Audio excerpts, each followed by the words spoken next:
of doubt. The truth is hidden, twisted out. Shards of secrets scattered wide, each piece a tale we can't confide. A dance of shadows, cold and stark, a crime unseen within the dark. But in this maze, with minds so sharp, we chase the echoes, find the spark. The world deceives, but I must know, through every mask where lies can't grow. The clock unwinds as reason bends, each thread a question, each twist ascends. In webs of lies we stand and fight, to pierce the dawn, to glimpse the light. The case unfolds, the line we tread, forever chasing the pursuit of the edge.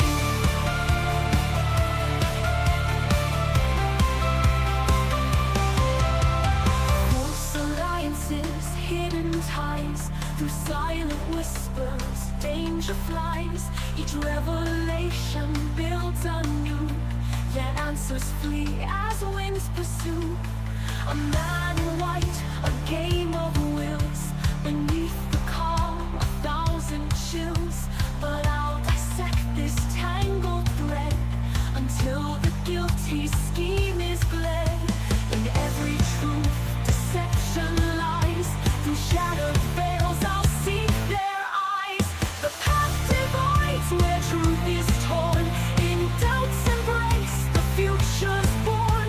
The steel law, the edge we find, to cut through webs that snare the mind. In every turn, in each misstep, we press on deeper, the pursuit of the edge.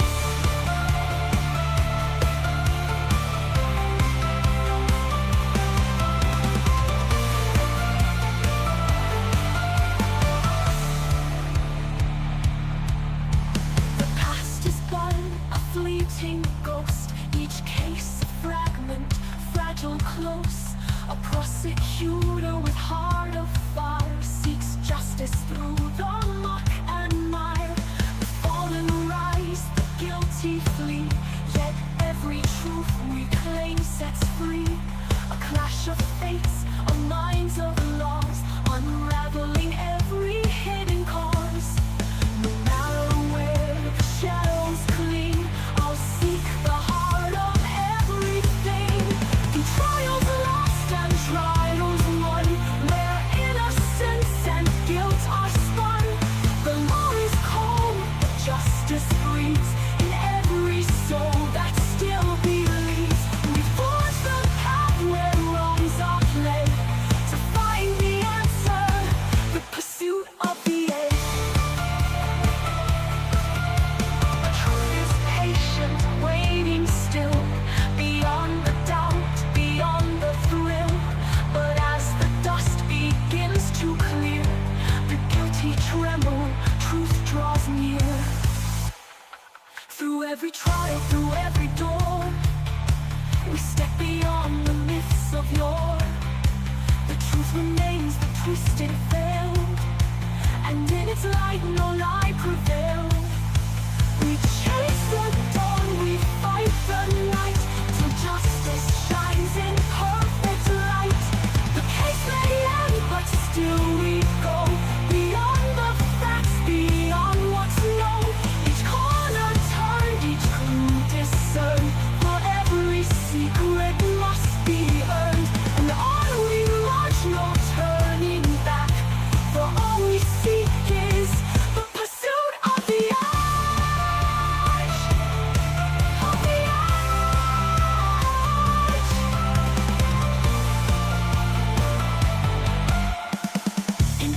truth. A journey starts with endless questions, endless heart. We chase the dawn, we chase the pledge, in endless pursuit of the edge, of the edge, of the edge, of the edge, of the edge.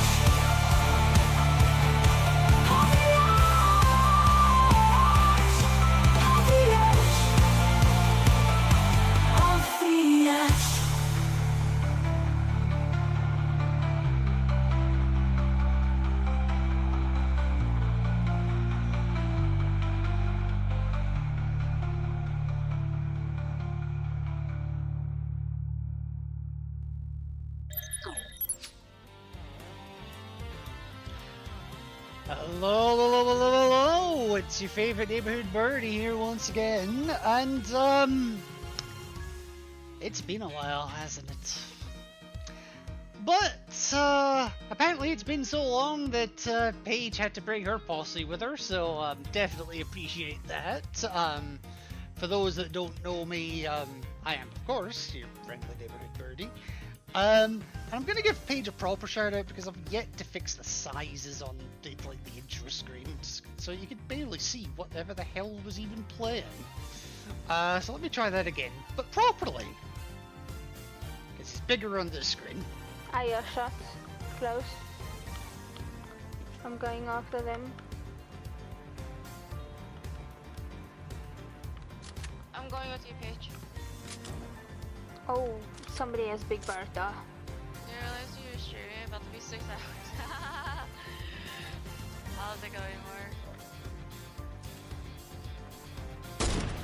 Oh, I eliminated somebody with a sniper one shot. Get ready. Okay, that was sick. I don't care what anyone says, that was fucking sick. Oh my goodness. And on the subject of Fortnite as well, for anyone who's not seen, I have uploaded the last couple of Fortnite streams to YouTube now. By now they should have all released. There is also a video where I became Doom last night, and fuck me, he's broken. That's putting it mildly. But anyway, that's not what we're here for today. That area where I got that kill was one of my favourite areas. Yeah, it kind of looked familiar, and then kind of didn't. I'm guessing that was an older clip. Anyway, as I say, for those who don't know me, I am Raven, head of the Birdcage. I like to think of myself as a variety streamer. Baddie? Oh, I'm looking at the wrong chat. Never mind. There's two chats I'm looking at, and I was like, who the fuck's saying baddie in my chat? But anyway. Welcome in. Yes. I'm gonna move my chat over that one so I don't get confused. Where was I? Yeah, so I like to think of myself as a variety streamer, and boy, have we got a bit of variety for you today. For those of you wondering as well about the Corpse Party run, the God Hand run, things of that nature, that's still coming. I promise that's still coming. But I don't often get to play games on the day that they are released. And yet, in the space of the next month or so, I'm gonna have two.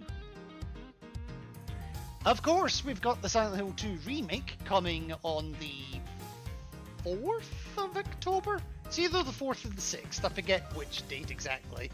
I get to play it 2 days early though, because I went in for that. But this one was released today.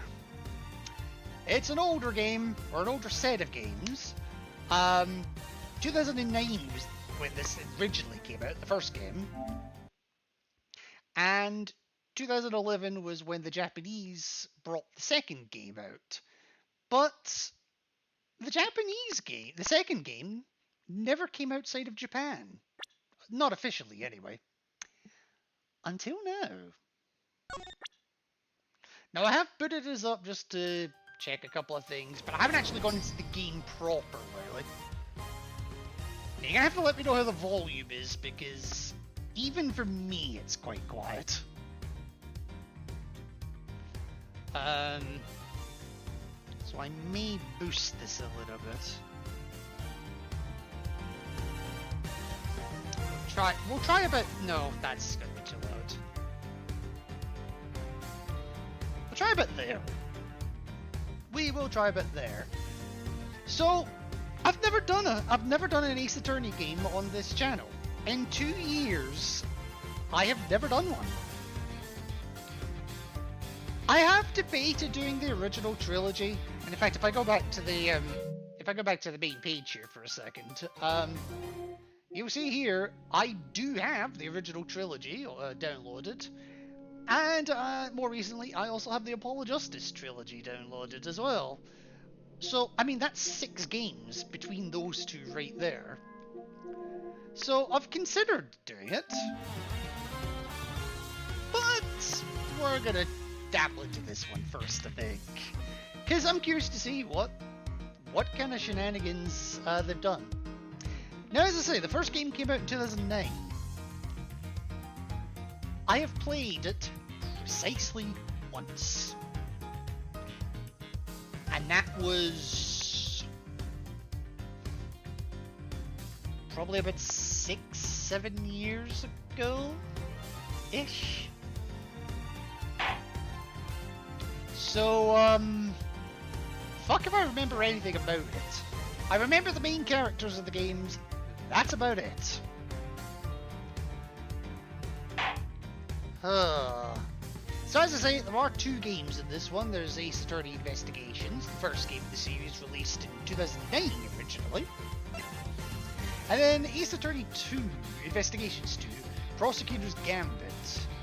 As I say, this one never got released outside of Japan until today. It did receive a fan translation, and I have played the fan translation once. Oh, we're in for some fun.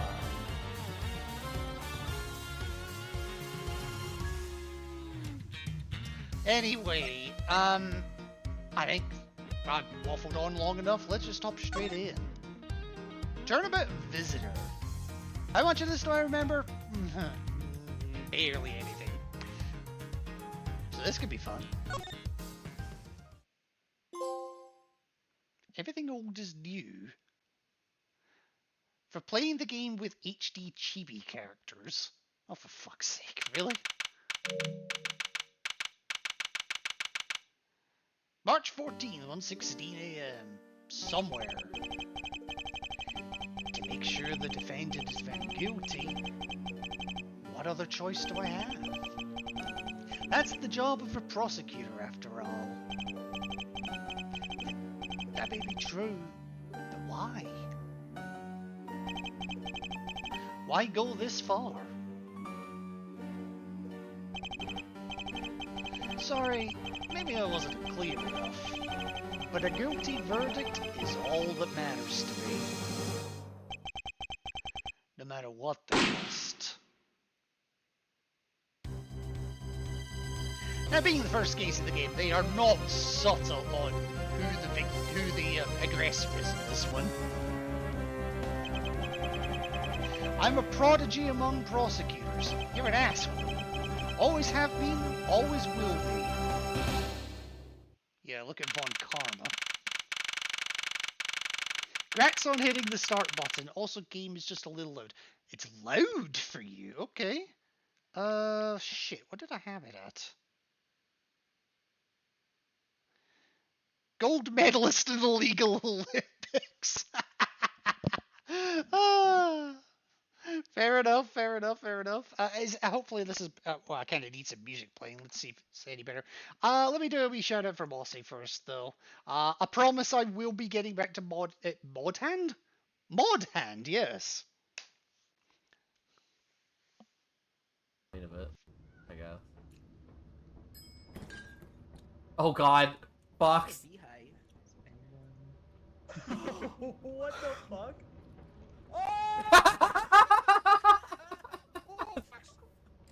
They're all dead. They're all dead. They're all dead. Go, go, go. Oh god. Fuck you. Fox is dead. Oh, I thought he died. He just had no idea it was there. Nutcracker at the front door. Shot myself. What the fuck? That was incredible. Go, inside of here, and I'm like, I hope that's the. I have absolutely no idea what the hell I just watched, but I love it. How you doing tonight, Mossy? How's the volume now, by the way? It's hard to believe that I've been away from my office for a whole month. Dude, for me it's only been a couple weeks. I hope Detective Gumshoe's be keeping an eye on my office. And keeping it clean. Wouldn't bet on it. He walked onto the ship with an enemy following him and saw himself on camera showing an enemy was bait. Okay, fair enough, fair enough. Whoa! Status access violation? That's a new one. The tech issues are back.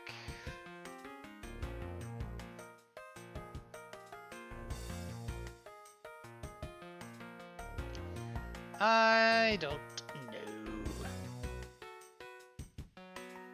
I don't know. Sorry about that.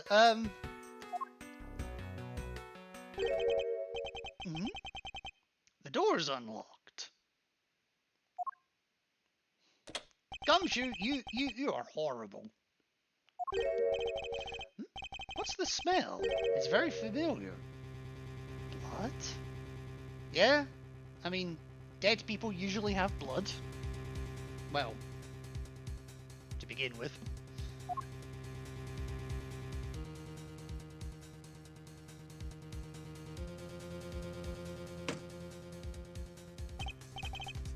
What the? What's the meaning of this? Well, he's dead, but what possible meaning could there be other than that? Freeze?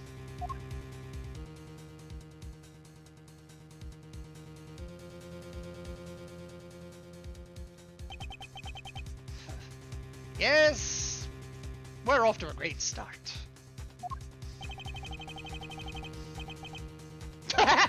I love how he had to think about 10 seconds before he's like, shut it.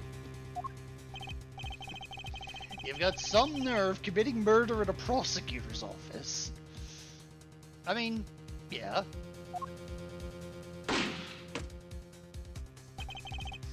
Is that a threat?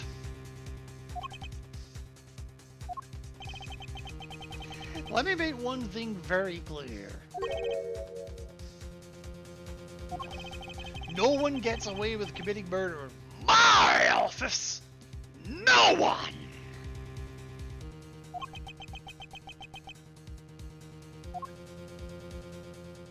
Except him, because he's walking away. My name is Miles Edgeworth, and I work as a prosecutor in my local district. Little did I know that upon my return home after a month abroad, I would be thrusted into a multitude of cases and some very frantic and busy days. So par for the course, really. So, March 14th, just shy 3 AM, High Prosecutor's Offices, room 1202. The heck is R1? Proof of my profession, however, I prefer to keep it in my pocket. Unlike a certain defense attorney who will show it to anyone and everyone at every opportunity. And I did see profiles here. The victim in this case, why was he killed in my office? More to the point, who is he?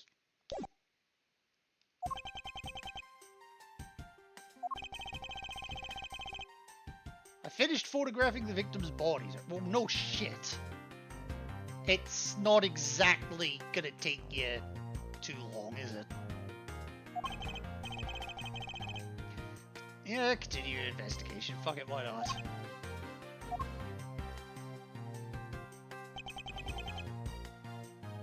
Like, I don't know much about forensics, but Jesus Christ, what is going on with my what is going on today? My phone is going schizo. It's like, pay attention to me, pay attention to me, pay attention to me, pay attention to me. Sex, politics, and smart glasses? What? I'm not even gonna ask.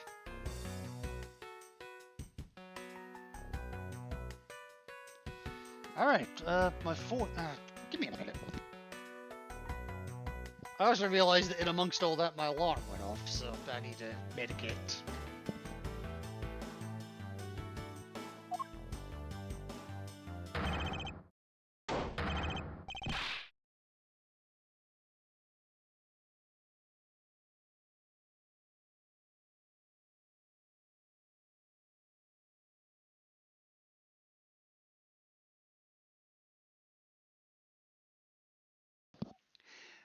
Ladies and gentlemen, I give you the dick of the town. Dick Gumshoe, that is. It is indeed a crime scene, and unfortunately he's the investigator. When I heard that a murder had taken place in your office, I ran up here straight away. Well, no kidding. This is Dick Gumshoe. He's a detective with the local precinct. Somehow. And the one they assigned to handle this murder case for the time being.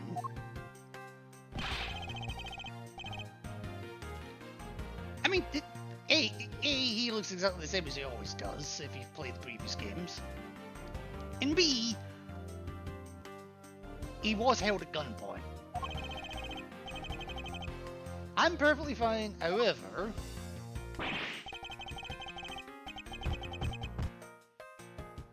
Forget the office! The culprit sullied my floor with dirt rather well. Fuck the dirt! You've got a body there! No one gets away with tracking mud into my office! Where's the mud, first of all?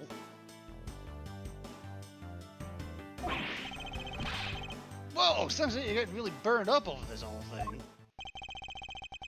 This crime was committed in my office, so it's my responsibility to solve it. I'm not entirely sure that's how that works, but if you say so. I wish these games had a bit more voice acting, but well, that's one of the things of these games, I guess. Yes, just like you. Yes, do some damn investigating. Let's actually play the game, shall we? First course of action is to gather relevant facts and leads. So, for anyone that's played the Ace Attorney games, Investigations plays similarly, but differently. So it's similar in that we still have to go through our investigations and whatnot, but unlike the Phoenix Wright games, we're not trying to defend someone in court and get them found innocent. In this case, being a prosecutor, we're playing as Edgeworth. We actually are we're not trying to find someone innocent, we're trying to find the culprit guilty. And the way he does it is slightly different as well, but I'm sure the game will get into it. We must not overlook anything, no matter how small, if we are to find the truth. So keep any leads or information we find etched to the forefront of my mind. Speaking of things that pique my curiosity, why of all places did the murder occur in my office? Yes, this is a key question that we need to answer. Is it really a coincidence that the murder took place in my office? I get the nagging feeling that this is something important to keep in mind. I just said that. I was wondering that myself, sir. Don't you wear it? I mean, you can't really say it's just a coincidence, can you? Well, no. Highly doubt it. Especially because of this. The key to the office. For security reasons, this office's door has a lock built into it. As I would imagine most doors there do.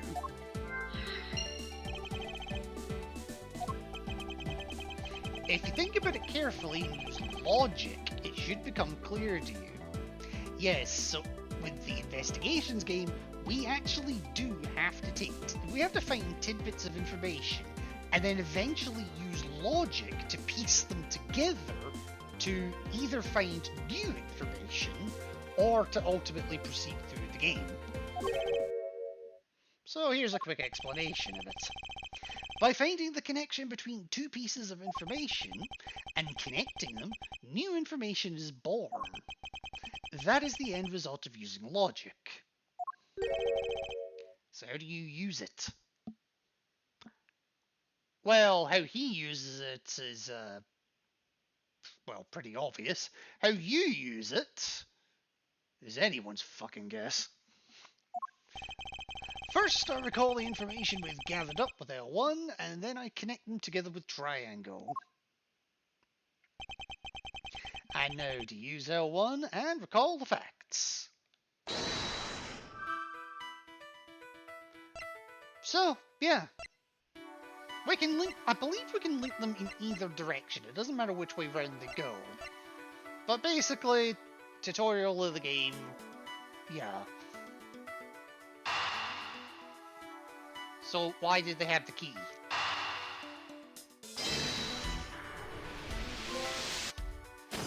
Doing things my way. For successfully making a connection during logic without using storyboard. Yeah, kind of had to. For security reasons, all prosecutors' doors are outfitted with locks, which means it would have been hard for the murderer and the victim to get in here. Ergo, it's impossible to dismiss the location of this crime as a mere coincidence. Uh-huh. There must be a reason why someone infiltrated my room, but what was the killer after? You're really on the ball today, Mr. Edgeworth. That's some beautiful logic, sir. Yeah. This is 3 in the fucking morning. You should see what he's like in the daytime. Yes, well, when you follow leads to the conclusion, only the truth remains. However, if the information doesn't line up properly, I may stray far from the truth as well. But if I think carefully before piecing leads together, the logic should flow. So basically, if I get it wrong, that bar decreases, and if the bar empties entirely, it's game over. Well, let's get started with our investigation, shall we? I mean, this is called investigations, for fuck's sake.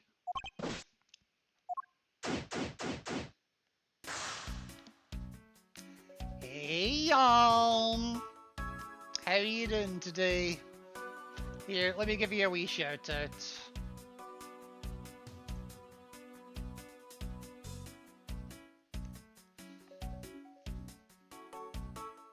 I've played something like this before. You're crazy.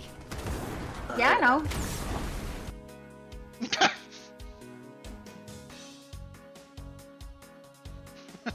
I mean, I can't argue with that logic.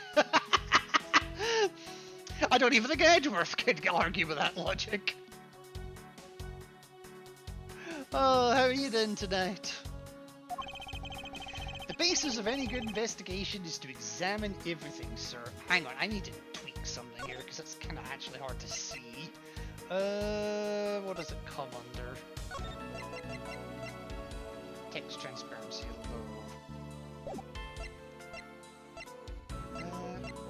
Okay, so the arranged version, that's fine.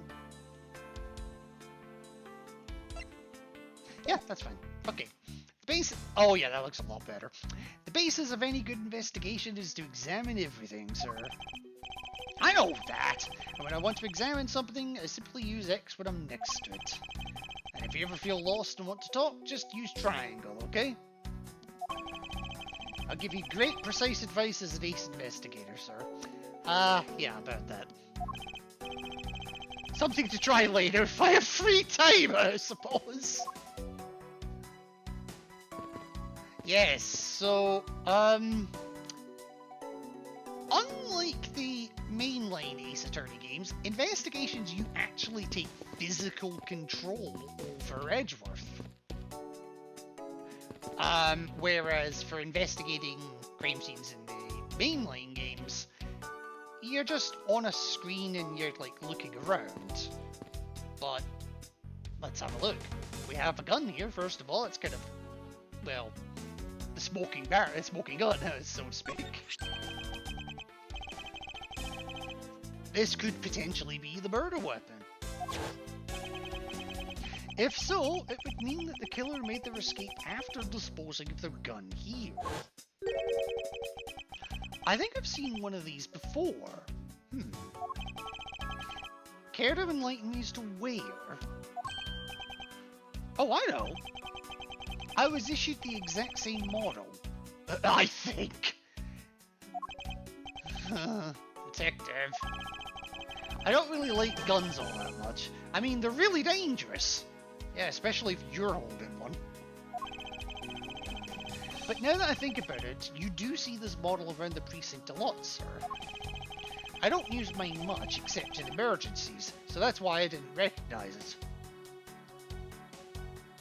Emergencies are the only time you should use a gun. Don't go fucking Simpsons and, you know, use it to change a fucking TV channel.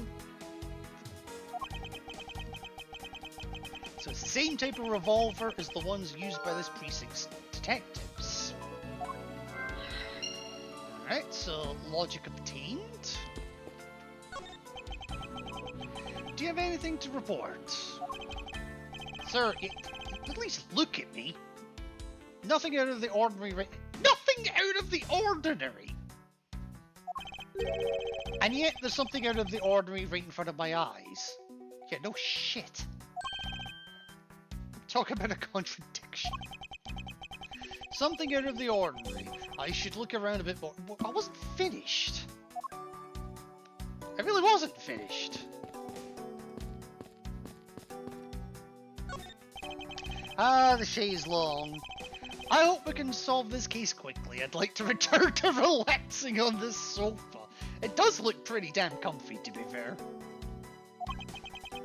That thing looks a billion times softer than my mattress at home. I'm surprised you can even afford one. Can I sit on it too? Just for a little while, sir? You know I can't allow that. Until this case is solved, neither of us has time to spare, let alone rest. Ugh. Even once this case is over, I don't think he can afford to take any time off. Yeah, that's true, he keeps getting his wages docked. By Edgeworth, ironically. Oh, I didn't mean to do that. Alright. So, what can you tell me? I need absolute silence. Fingerprint lifting is a delicate art. It is? Well, I never. You bastard. Is the thing I'm getting here. Alright, let's have a look at some of the things at the back here. Is this yet another batch of fresh flowers? The ones that come with a card attached every month like clockwork for you? Yep. Oh, Jesus. Speaking of that, let's see what's on the card this month, sir. Let's not. All will be resolved. Wendy. Oh, God. Wendy Oldback. Yes, that is actually her name.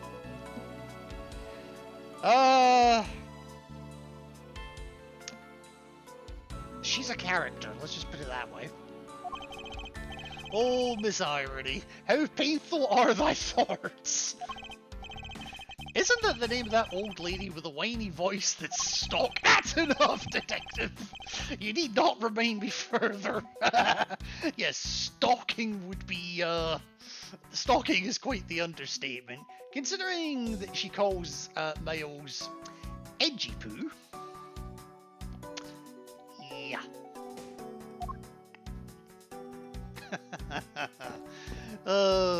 What do we got here? The Steel Samurai. Well, it's a good thing my Steel Samurai Doyle. Doyle? Doyle! Can I make it up words now? It's a good thing my Steel Samurai doll was spared any harm. Speaking of which, I still haven't actually sat down and watched any of that show. This doesn't surprise me. What's it about again?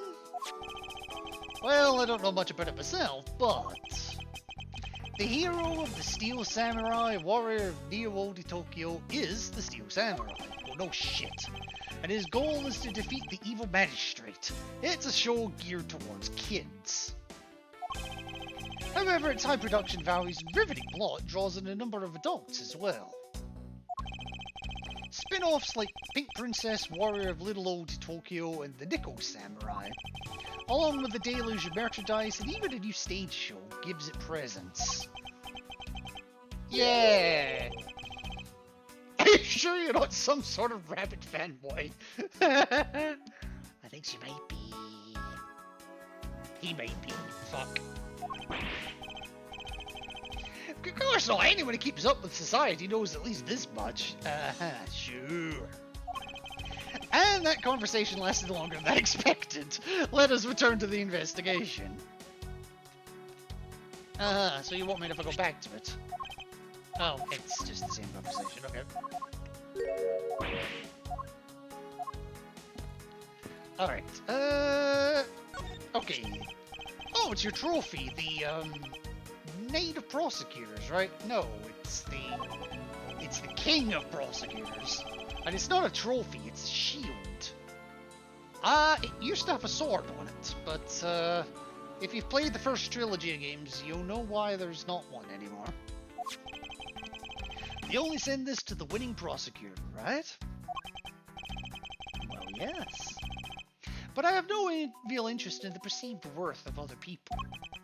As for my own worth, that is something only I can determine for myself. In other words, he's worthless. Unfortunately for him, his monetary worth is tied directly to his worth to me. Yeah. As for the desk, it's been a while since I've sat at this desk. Oh, how I've missed you. Wait, really? It's so tiny that it looks newer than when I first bought it.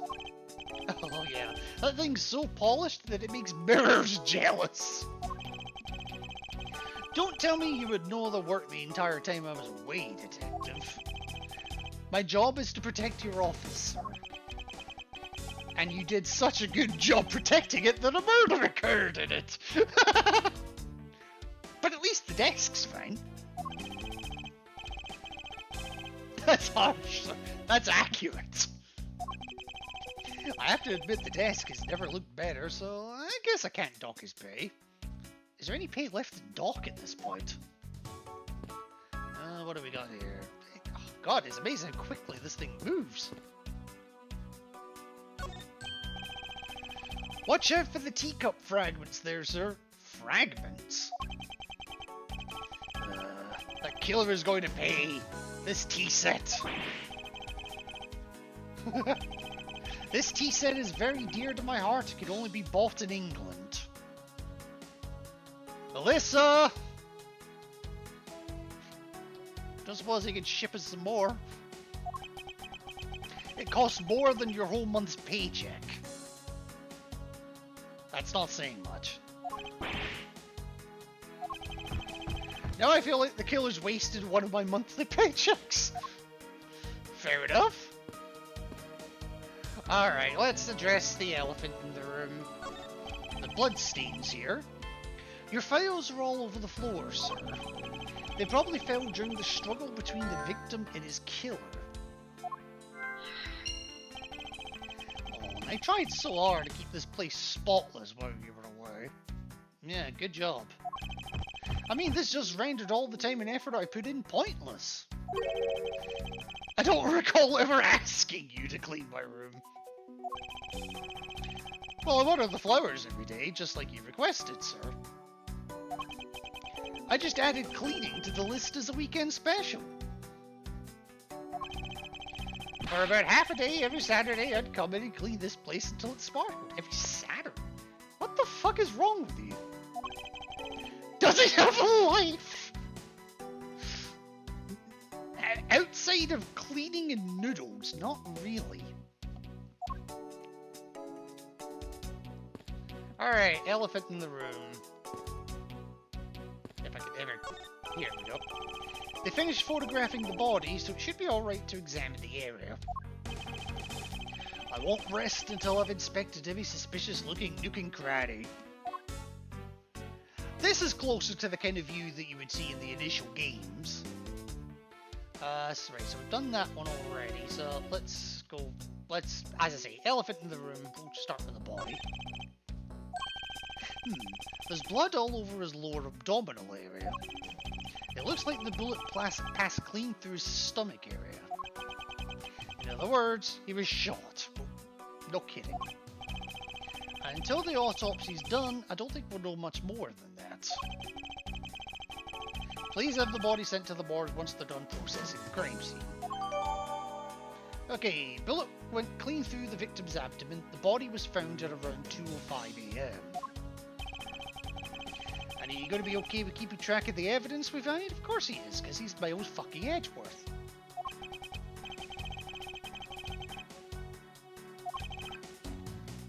Alrighty, if you say so. Oh my Jesus, that was loud.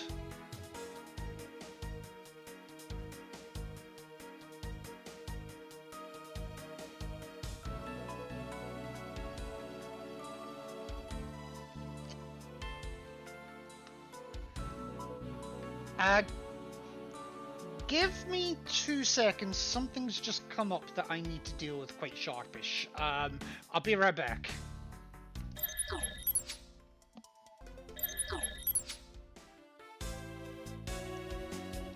Sorry about that, folks. I had to get that dealt with while it was still fresh. Anyway, we just found a clue. Raging clue. No, I'm joking. I keep all the evidence I find either in or with my organizer. When I want to re-examine a piece, I have but to press R1 to open my organizer. Like so. There you go.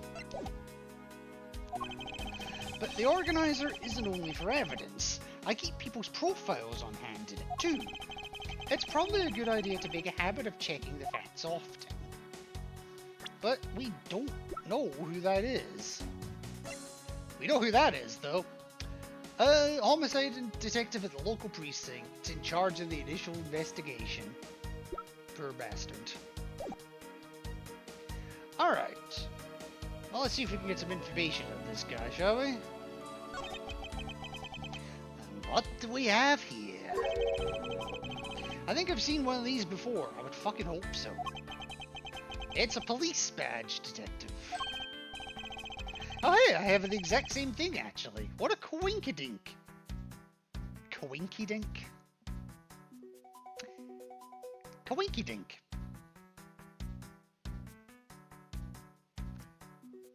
Okay. Let's take a look inside.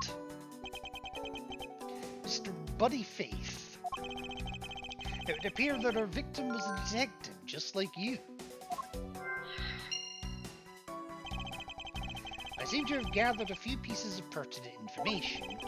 Now to calmly use some logic and figure out if any of them are connected to each other. We'll get to that. First things first, there is this. I don't believe it. I packed those files on these shelves so tight that not even an earthquake can make them fall off. But just look at them.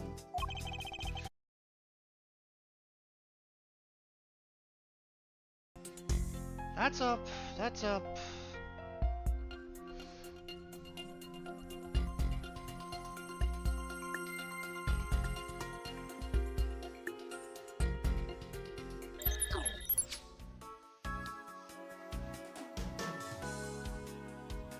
Are you going to rock the make crate?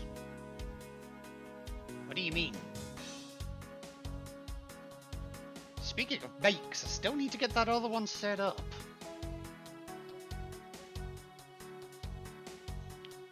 Also, since we're doing this again, here. Oh my god. I don't know how I feel about two animals like beating the living daylights out of each other. I feel some way about it. I call it nature. Oh. Let's get the rage art. God, that sound, man. That looks like a bit of a live one, isn't it?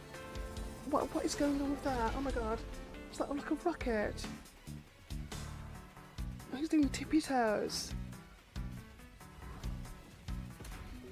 Oh, that's so funny. He's like such a character. If you go down to the woods today, you're in for a big surprise. You're gonna get a bass in the face and possibly lose your eyes.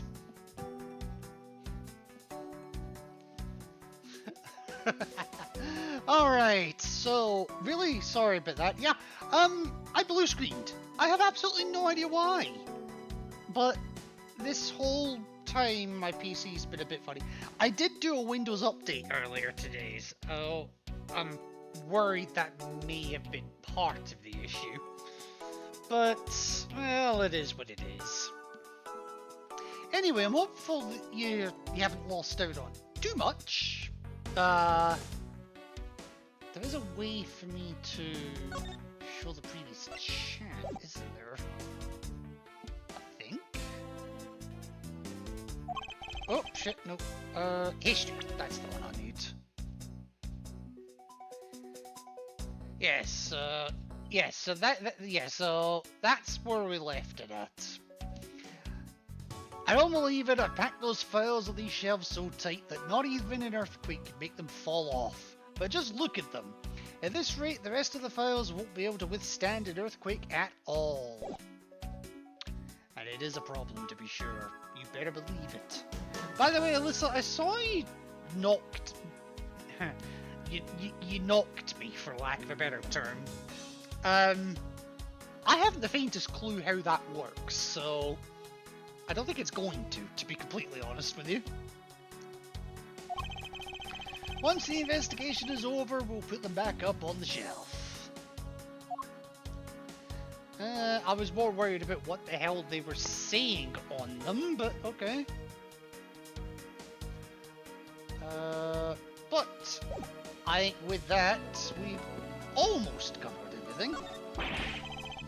They even knocked over your chess set. You bastards! I had it all set up ready for when you got back. I figured we could play a few games. I had no idea you were interested in chess.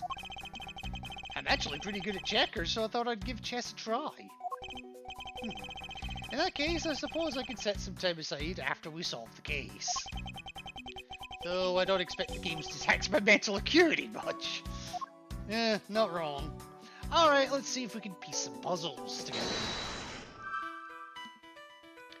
So, the killer's goal. Why did this happen in my office, and what was the killer after? There were signs of a struggle. My files are a mess, pointing to a struggle between the victim and the killer. But the victim was also a detective. According to his badge and ID, Buddy Faith was a precinct detective. And we also have the revolver, found at the crime scene is the same model as those used by precinct detectives. But we also know that the victim was a detective. So, logic would assume, I could be wrong here, but logic would assume that this is his gun, this is Buddy's gun.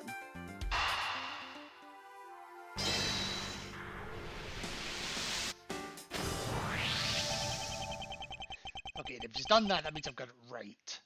The revolver, the standard model used by detectives. Could it have belonged to a recently departed?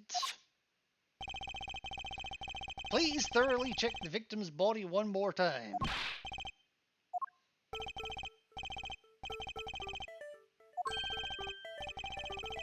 Yes, he's wearing a gun holster, but no gun in it.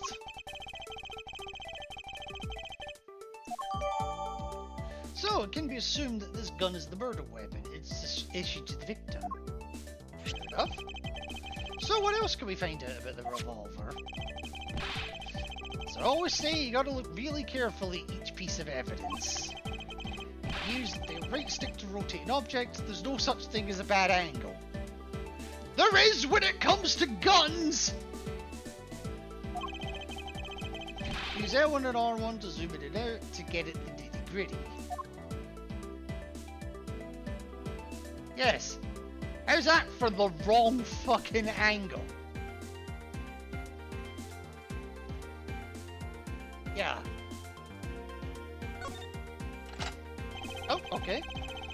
It looks like only one round was fired from this, which is interesting because we know two have been fired.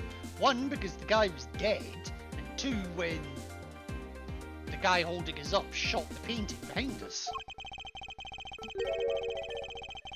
So the killer killed the victim with just one shot after wrestling the gun from him. Sounds like the guy knew how to handle a gun, yeah. We have no proof for now, but it's a distinct possibility. And that's about all we're going to find out. Jin? Who the fuck is Jin?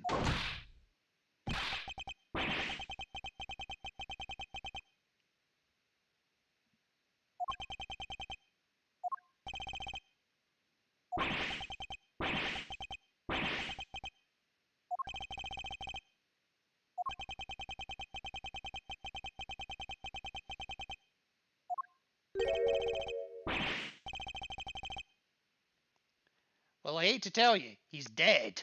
So, right this very second, that's all he is, a lump of flesh.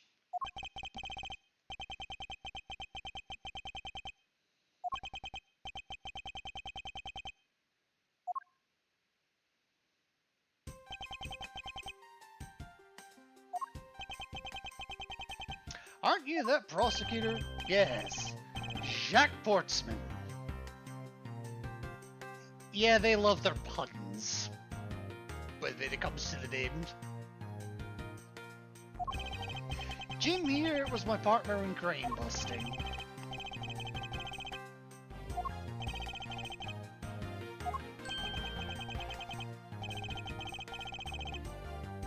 You're damn right it is, so get the fuck out.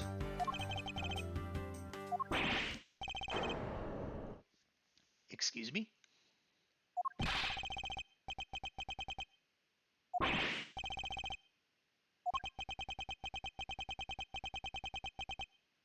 Correct. Not correct.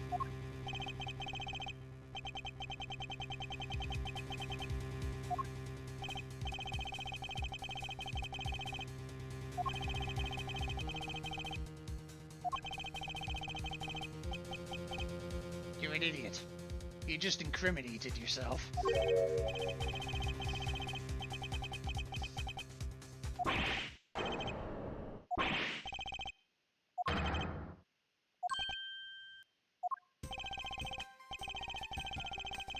Mr. Portsman, correct? If you're a real prosecutor, you should know how to stay collected.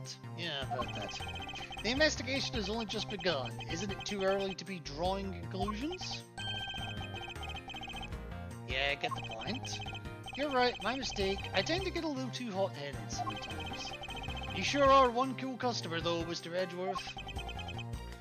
Don't you forget it. I've heard all the rumors about you. You're the great genius prosecutor. And he looks good in the cravat, too. You're something of a legend, you know. Anyway, let's call a truce and work together, okay? Now, how about a handshake to seal the deal? How about no?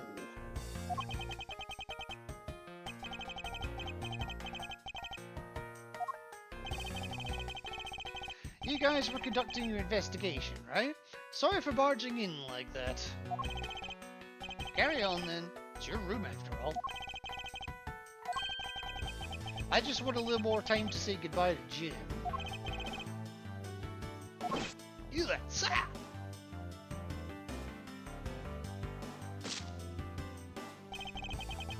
I want you to capture this scene on film for me. My final farewell to my partner Jim.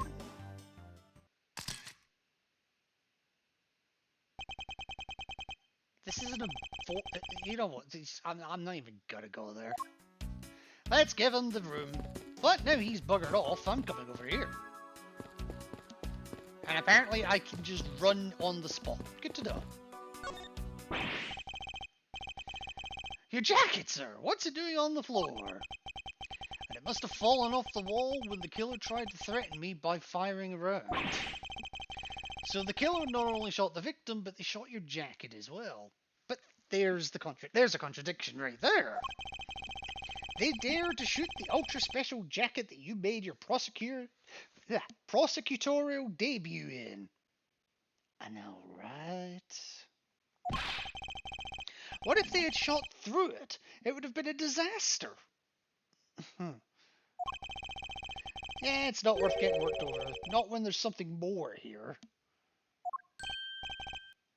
Like what? Like the safe behind it. Oh, the contradiction that I just mentioned. Yes, there's a contradiction here. Did I say contradiction? He must be rubbing off on me. He being Phoenix. Phoenix Wright. I'm starting to sound like him. But I have my own methods and I will conduct this investigation my way. When the scene before me contradicts a piece of evidence or seems off, that's when my deductive skills come into play. Yes, logic and deduction is the big ways we got here. First, I have to find the spot that holds the contradiction. In this case, the bullet. The bullet hole. I didn't even press X, it just did it. This is it. The bullet hole is where the contradiction lies. When I spot something that's off, I should point my cursor at it and press triangle with conviction. Or just press the triangle button. And when I found sufficient proof to prove the contradiction, I present it. This is how I do things. I'm half tempted to present the prosecutor's badge. No, I'm joking. It's the revolver, because only one shot was fired. Eureka! What the fuck was that, Eureka? I was not ready for that. Oh, yes, the bullet hole's a contradiction. It's elementary. 2 shots were fired in this room. The first failed the victim, and the second failed this frame. However, the gun was only fired once,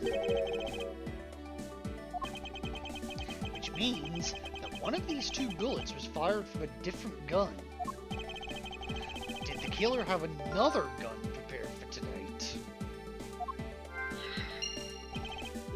And by the way, I noticed something.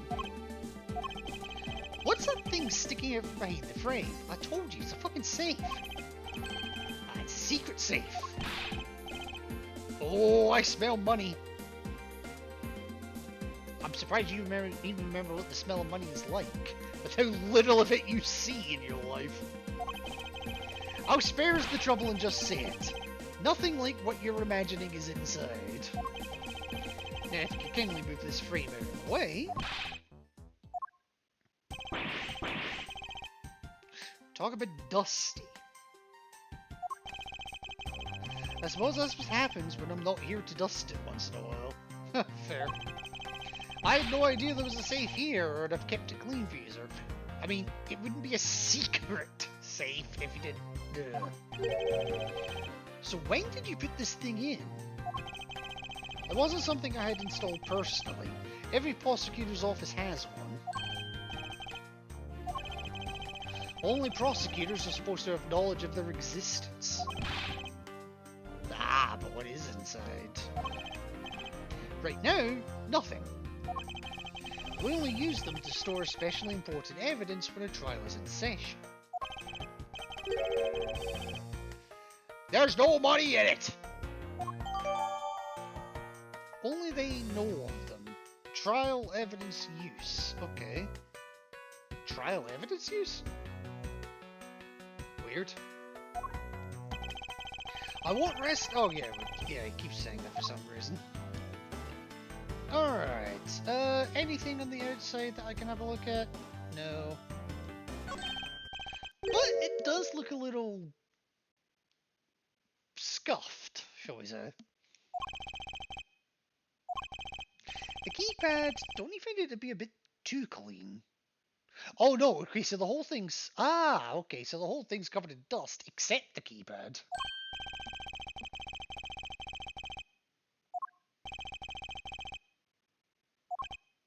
Yes, you, forensics! Can you please dust this area for fingerprints? Uh-huh. I couldn't find, let alone lift, a single print. Looks like it was wiped down well. Okay. Prints were wiped. As I thought. It appears that logic is the only way around this setback. Time to rationally and calmly connect the dots with the information we have.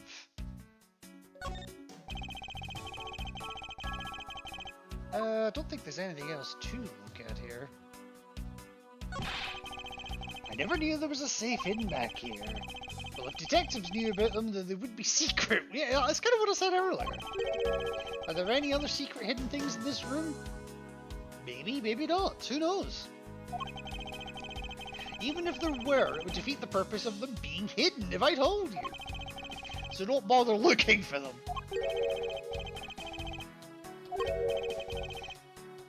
What if there was a hidden camera? Do I even want to ask what he's been doing in my office while I've been away? No, no you don't. Oh, alright.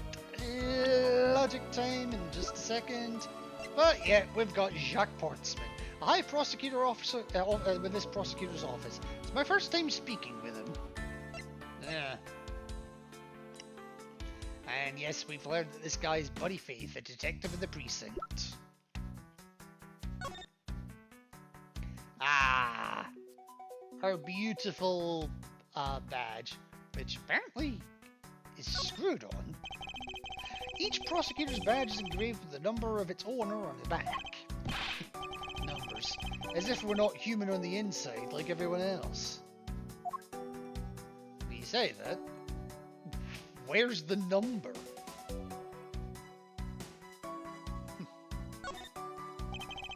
This badge's design is said to reflect the relentlessness and discipline of law enforcement. It comes from the authority vested in us as strict protectors of the law and executors of sentences, much like harsh winter frosts and blazing summer days. So what, we basically have to blame you for global warming? To wear it is to identify oneself as a prosecutor, but I have no interest in doing so. Fair enough. Is there anything else on the gun I missed? Do you think that it's so easy to take a life with just the pull of a trigger? Ain't life grand? You know, I can't ever see myself really liking guns. Well, to each their own, I suppose. But I love the ones they use at track and field meets to start races. If you take off before it's fired, everybody always ends up following your lead. I sense a lot of false starts in his history.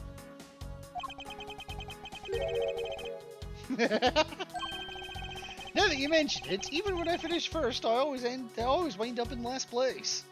I wonder why. And I never checked the other side just in case there's anything here.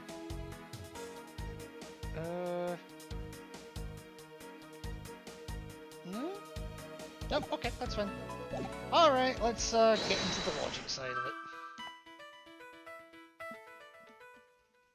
So why did this happen in the office? What was the killer after?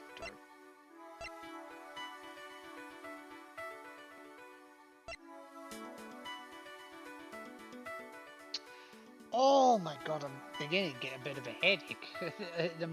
in amongst everything else, I'm getting a freaking headache. Are you kidding me? Oh, I just realized I haven't actually saved. There is an autosave, as you can see there, but sometimes you just can't beat a manual save. Alright.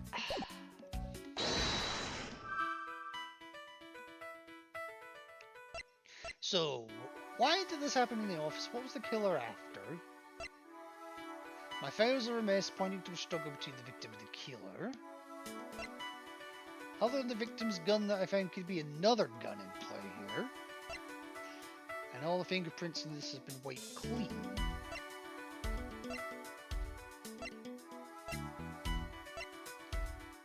Were they after a file?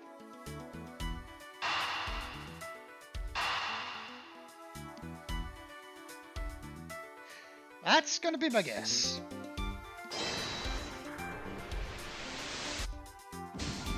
No, get it wrong. Pieces don't fit together. So that's what happens when we get it wrong.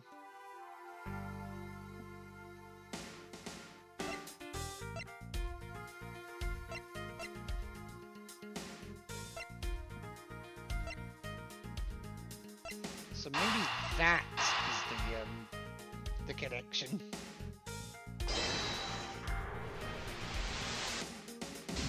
No.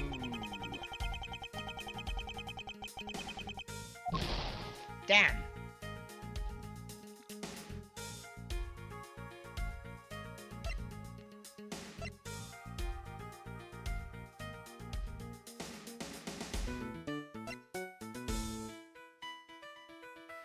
They had knowledge of the safe, so maybe the killer's goal was actually the safe.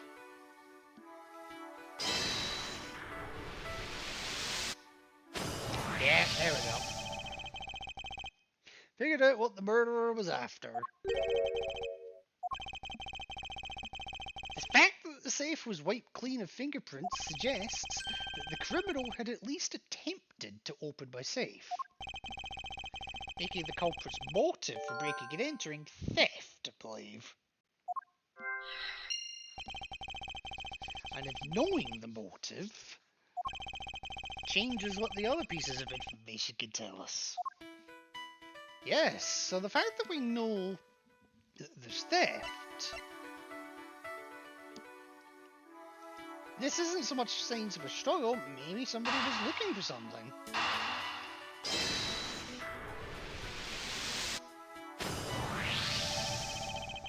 There is a possibility that the files splayed on the floor are not the result of a struggle between the victim and his killer.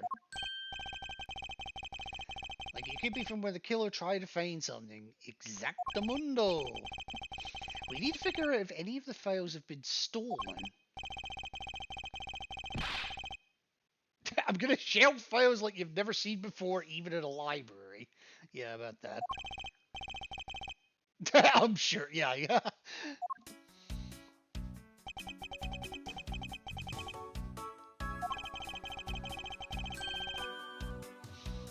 Yeah, why do all the good ones die so young? Reasons. No matter how much we lament, the dead will not come back to life. That's pretty damn cold, I'll be honest. All we can do is search for the truth. And? So what are we supposed to do? How do we go about finding the truth? First, we calmly restore the files to their rightful place. No. So this file goes here, that book goes there. You should know a lot about where things go, despite it being Mr. Edgeworth's office. Because I'm the one who keeps it tidy, pal, okay? Done. Alright. 1 A, B, C, D, E, F, G, H. 2 A, B, C, D, E, F, G, H. 3 A, B, C. 0 A, 0 B, 0 C, 0 D, 0 E, F? Sure, what the crap there? Okay. It would appear that the murder was definitely committed here. Ugh, the bloodstains on the bookshelf are still fresh. I suspect that the victim was killed in a standing position, hence the prints on the shelf. And then the guy fell onto the floor, right? The blood on the floor is kind of grossing me out. I don't have time to deal with your weak stomach right now. Eh, who does? But you know I'm no good with blood, sir. You're a fucking cop. I'm certain there's something wrong with this picture. Oh yeah, there definitely does seem like something wrong with the picture. Well, there's 2 sets of handprints for one. There's also a bullet print at 0D. Is this spot somehow connected to any of the evidence I hold? Well, I have the revolver, so...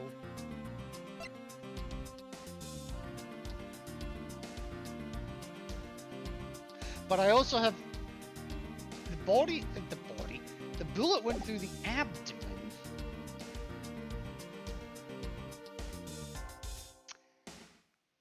So why is there... Well, first of all, the handprints are also the wrong way round.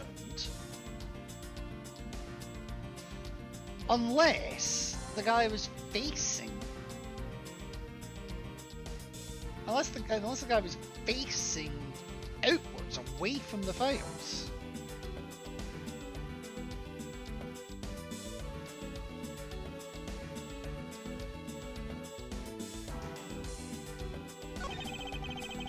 Appears that the victim was... Ah, here we go. It appears that the victim was in a sitting position here after being shot. So that's why the seat of the victim's pants had blood on it, yeah?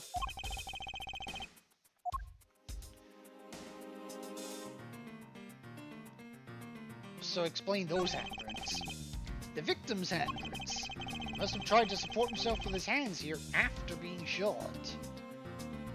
But if that's the case, it would be the other way round. There are prints on the floor too. Those must have been made when, unable to stay standing, he dropped to the floor. Alright, so that's not where it was then, because there's the bullet hole there.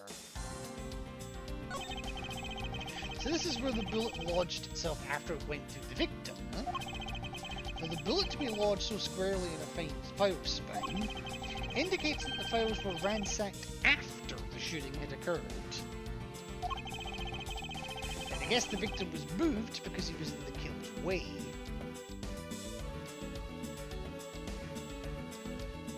Except, that's what the issue is. I've just realised what it is.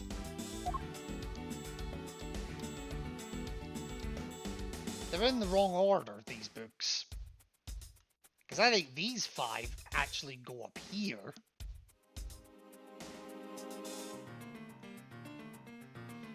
I just want to check something quickly.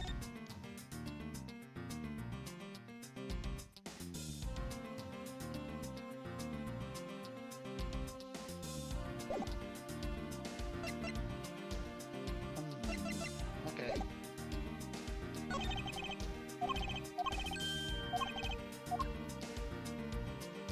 Alright. I put them all back just as they should be, sir. Doesn't look like anything's missing. Although it does look like the killer moved the body to flip through my shelves. I wonder if they found what they were looking for. No, I don't think they were.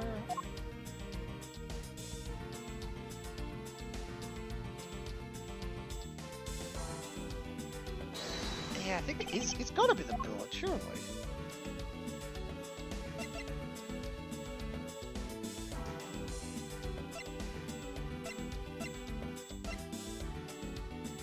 Eureka! Nah, I got it wrong. I have apple crumble. I hope you're enjoying it, sweetie. I really do.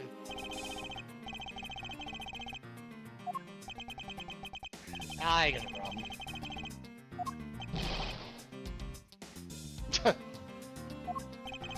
It's always a mistake.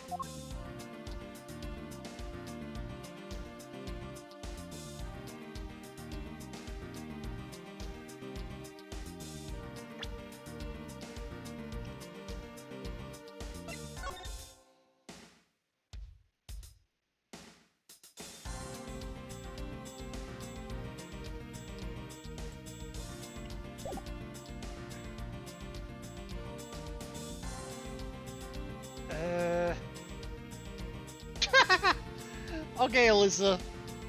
I just saw what you did in another stream, and I just read the sentence.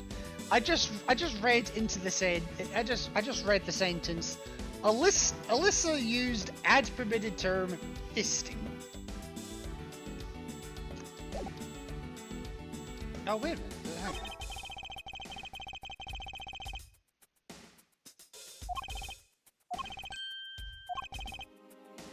Dying. Speaking of dying. Oh, I can examine him too. The killer moved the body because it was leaning against the bookshelf. Okay. Blood in this guy's pants proves that pretty well. sense, I suppose. I don't know, just... Well, you're less useless than me right now, because I can't figure this shit out.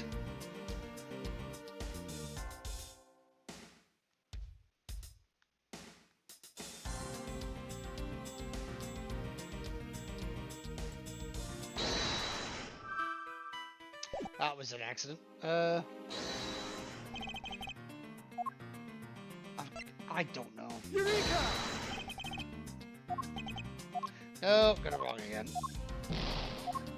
What the hell is the contradiction here? I feel like I'm being dumb.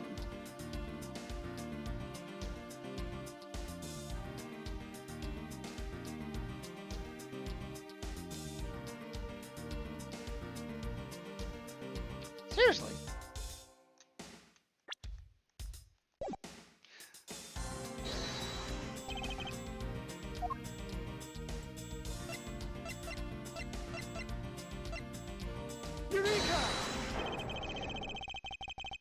Okay, it was the bullet hole. I had the right idea. I just used a... Oh, fuck.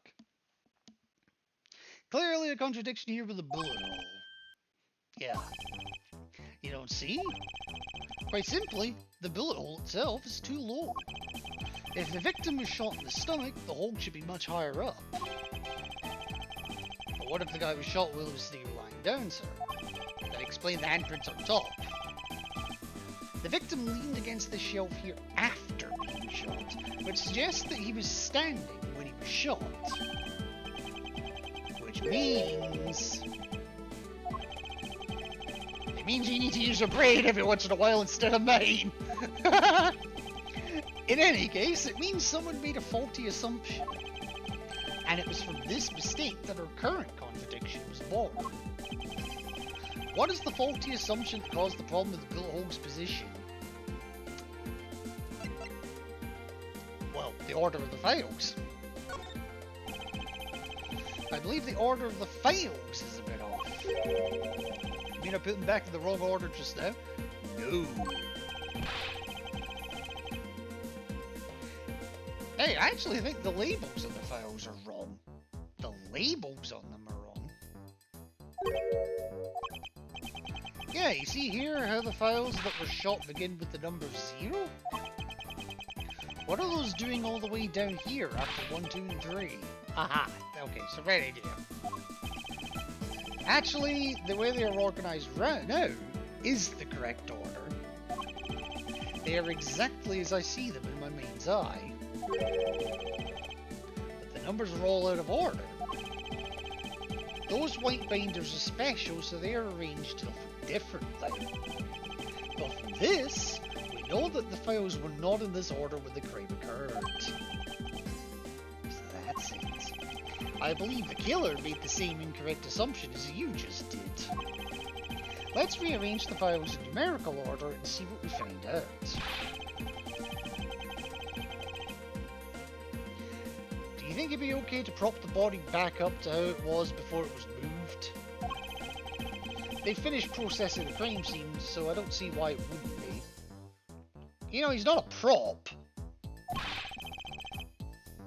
If you please, Gumshoe.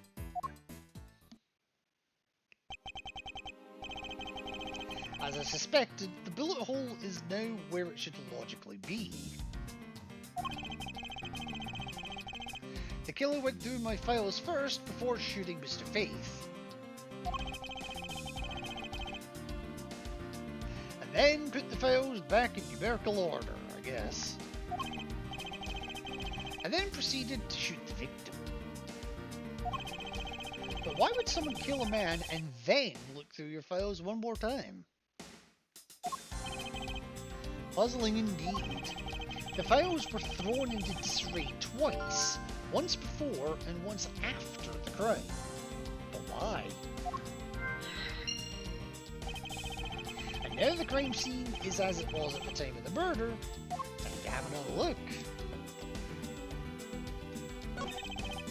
As I suspected, the bullet hole is now where it should logically be.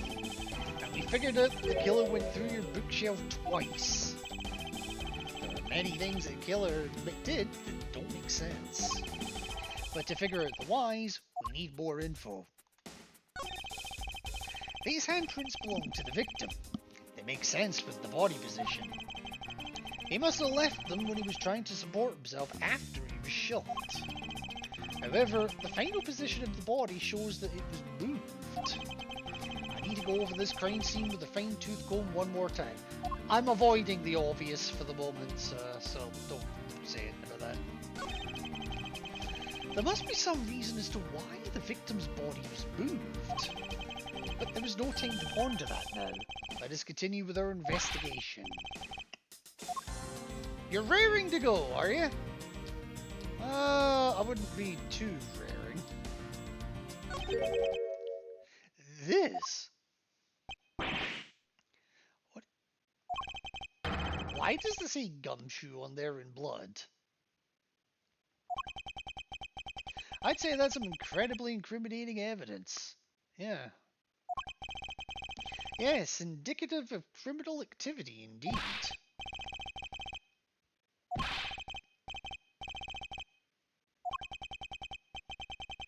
And it appears that one of my files was stolen. Yes, the file marked 0H is gone. Is that all, sir? What about me and my situation? I'm fucking working on it, damn it. Is this what the killer was really after?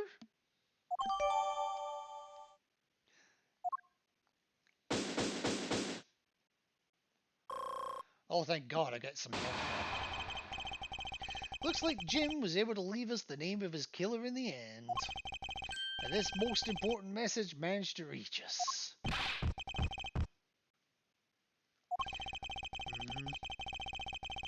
Except it's not him. You can't be terribly pleased to hear that your beloved partner is the guilty party. I love how you're GGing that, Alyssa. If you're going to accuse Detective Gumshoe of being the culprit, I sincerely hope you have some proof to back it up. Jim's words, they're more than enough, wouldn't you say? Well, no, I wouldn't actually. If that's how you want to play it, then at least allow me to understand your reasoning. Yes, there's another mechanic that we haven't touched on yet. Interrogations. I don't like this one bit. There's something strange about this man's attitude. And there must be some sort of flaw to his logic waiting for me to dig out. What am I going to do? What I always do in court. I'm going to cross-examine him. One way or another, I'll expose the flaw in his logic with this technique. Yes, how do we do that?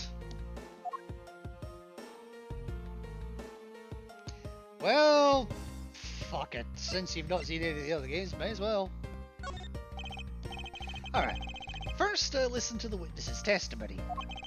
If I find a flaw in the testimony, something that contradicts the evidence, I open my organizer with R1 and present the piece of contradictory evidence. To present something, I simply use triangle, but that's old news. But it's not like there's going to be a flaw in their testimony every time, right? Correct. And in those times, I need to press the witness with L1. Sometimes by pressing, I can draw out new information and new or modified testimony. Very well. I'll even show you how it's done.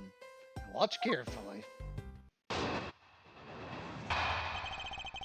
So, argument. Mr. Portsman's logic. Detective Gumshoe, you stole Jim's gun from him and shot him dead. Furthermore, you messed up the files to make it look like you had committed theft instead. That's when you moved Jim's body that was sitting in front of the bookshelf. But thanks to that, you didn't notice the bloody letters his body was hiding. And it will be by his final words that you'll be brought to justice.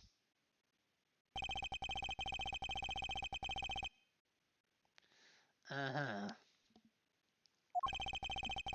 I can hear Jim's voice and he's calling for his killer's arrest.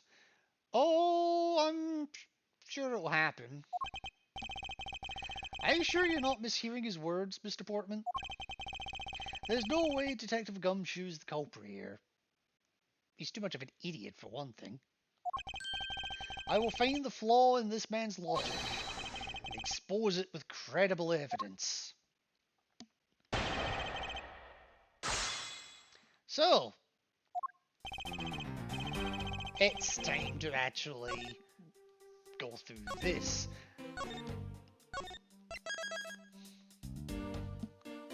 I'm saving it now while I've got the fucking health back, because I could lose it all here.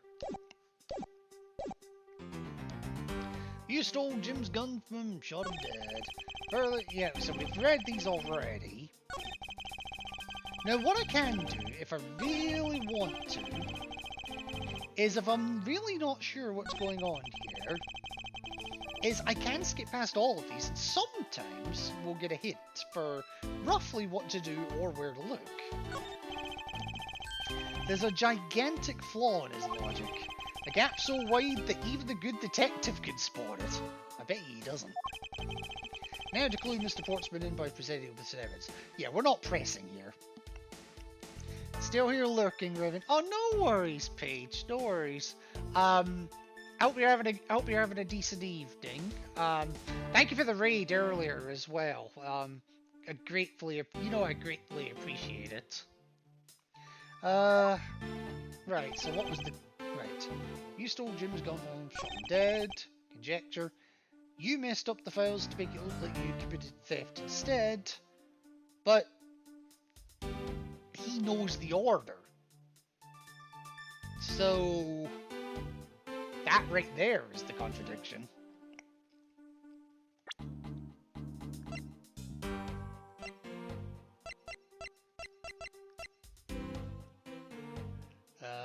Oh, that's for the stolen file.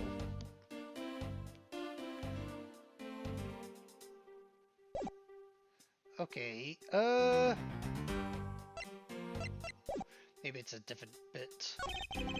That's when you moved Jim's body that was sitting in front of the bookshelf, right? Aw, thank you.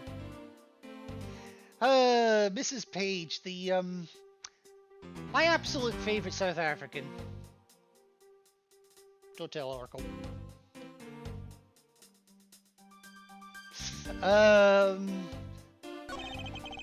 Thanks to that, you didn't notice the bloody letters his body was hiding.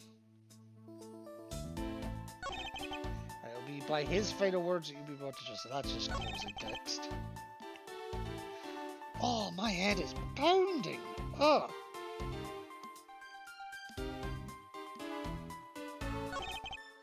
Okay, you moved the body.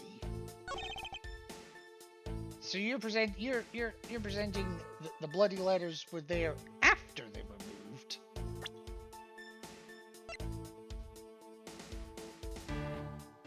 Objection! No, that was the wrong one. It would behoove you to take a good look at these.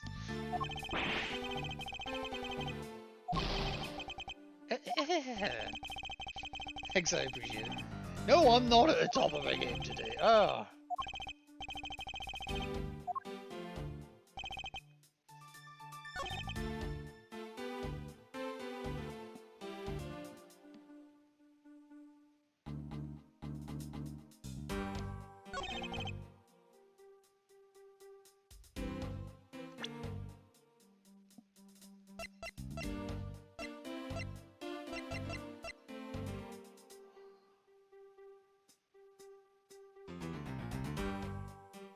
Objection! Nope. I've screwed that up. I'm not doing well today. Where the fuck is this contradiction?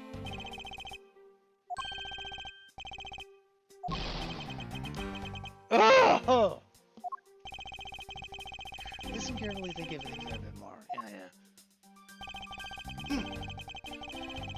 Oh, I needed a drink. Whew. Hold it! Oh, I didn't mean to press there.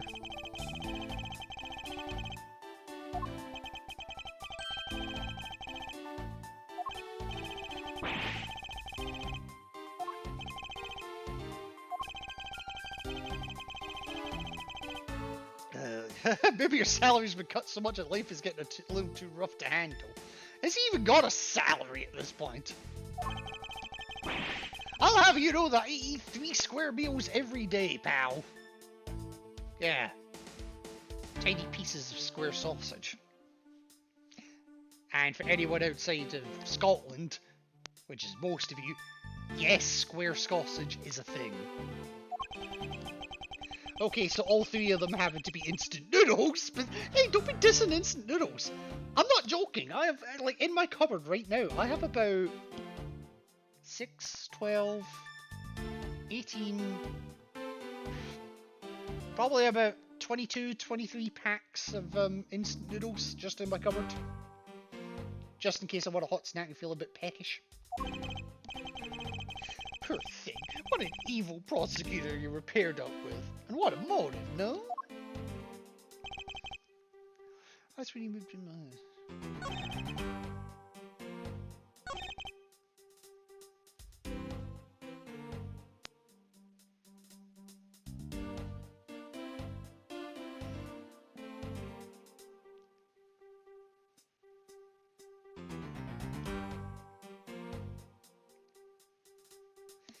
I feel like I'm going nuts here.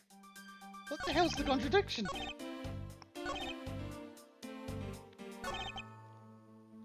Apparently it's so obvious I'm missing it. Feel free to chip in, chat. Because I'm not sure. I only have so much. Wait a minute. Is this one of the games I can present profiles as well as evidence? Oh, Christ, it is. Okay. Hold it! I did not mean to do that.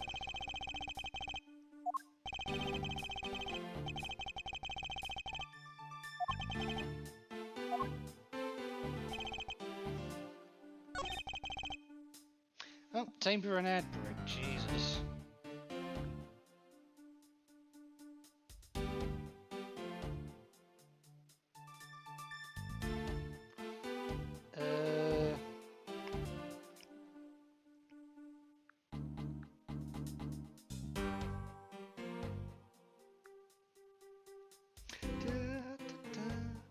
I'm going mad. Maybe I need to present Gumshoe here. Not this one,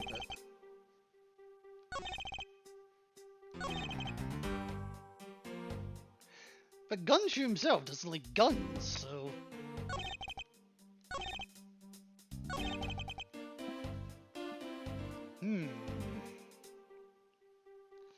I feel like I'm going nuts. It would not be the first time. Ah, ow, ow, ow, ow.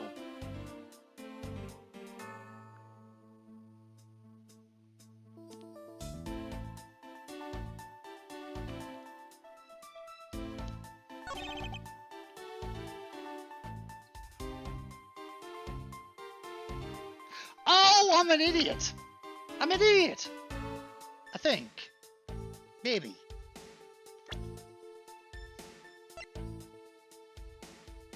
Thanks to that, you didn't notice the bloody letters the body was hiding. If that was the case, then...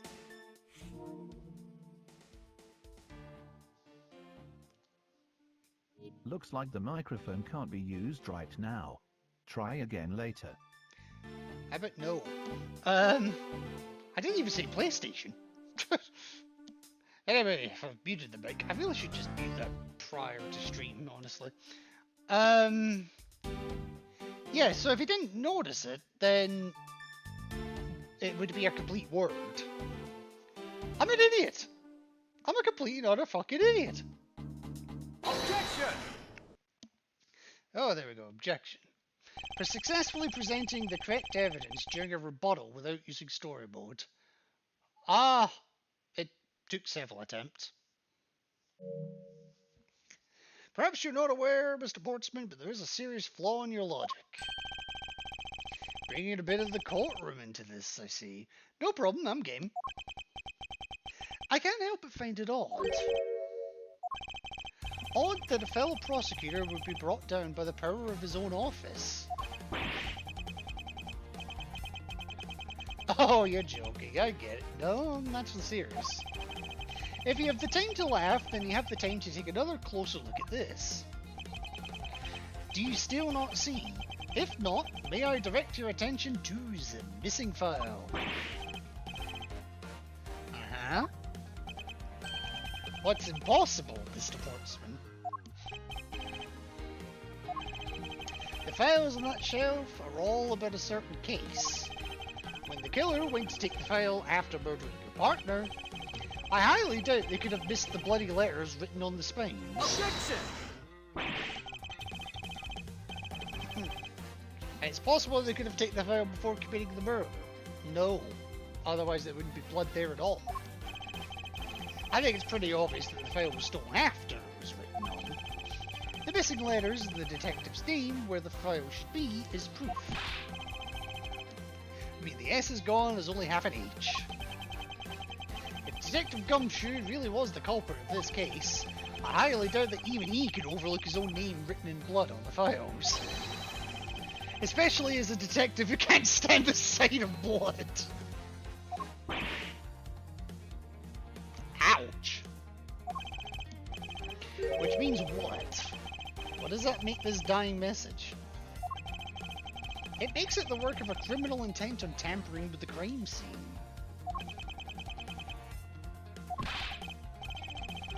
I can't believe the criminal tried to pin this whole thing on me, sir. Right? I'm gonna get him, sir. You see, I'm gonna have him under arrest in no time. I'll be back in time for instant noodles. Well, Mr. Portsman.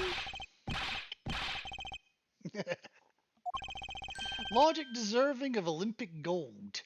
I'm gonna take that medal and shove it down your fucking throat at this rate. I appreciate the praise, but it doesn't change the fact that your reasoning is flawed. You win some, you lose some. That's how life goes. You choke on your saliva. That's how your life disappears entirely. Oh. Glad everyone's so cheery, even though I feel more dead than alive. But you know, it really is a shame. I really didn't want to have to bring this up, however. And yes, he's still after him. Humor me for a second. Who has the key to this office? Yes, Gumshoe has it, but Mr. Edgeworth just proved that I'm innocent, pal. No, he actually didn't. Nice coat. Where the fuck do you pull it from? That's absolutely right, and I acknowledge your innocence. Wait, what? Then why do I sense that you still have something to say?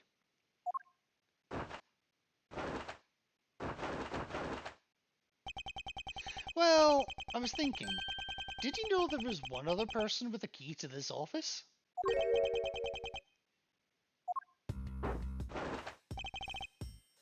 Hey, you there! What is this,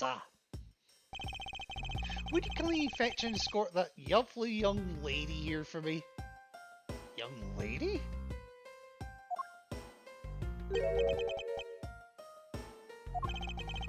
The girl is a member of this building's security. Think of her as a material witness. Security? Yep. What's wrong with him all of a sudden? I believe she needs no introduction. Well, if you've played the previous games, no. I've called upon Miss Maggie Bird, a member of security. Yeah, Maggie Bird is actually a character in, I want to say, the original Ace Attorney game. In fact, I think she was a defendant. Detective Gumshoe, sir. And yes, these two, minor spoiler, they kind of have a thing for each other, but neither one will admit it.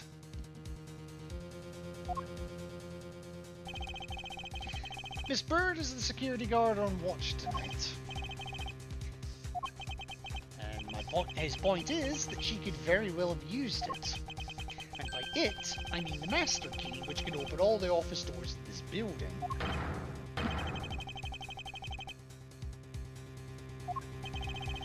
If you're not the guilty party, Detective Gumshoe, then the only other person with access to this room is Miss Bird. Not even Gumshoe's room.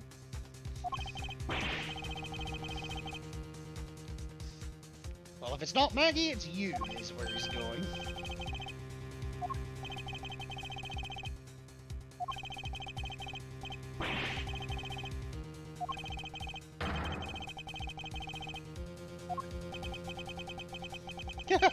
Please refrain from flying off the handle. There's no need for such theatrics. Oh, but that's part of the fun. Listen to your boss, Detective. He understands what I'm saying here. That girl is the only one who could have committed the crime, and for one simple reason. Alright, let's hear your reason. It's pretty obvious that Miss Bird snuck into your room using the master key. I mean, if Detective Gumshoe isn't the one who opened the door, then that leaves only Miss Bird as our prime suspect. On top of which, she knows a good detective, doesn't she? Minor spoilers, yes, she does. Making it all the more probable that she was the one who faked the dying message. So you're saying she used the master key? Yes, so this can open every office door. Its use is controlled by security staff. Okay.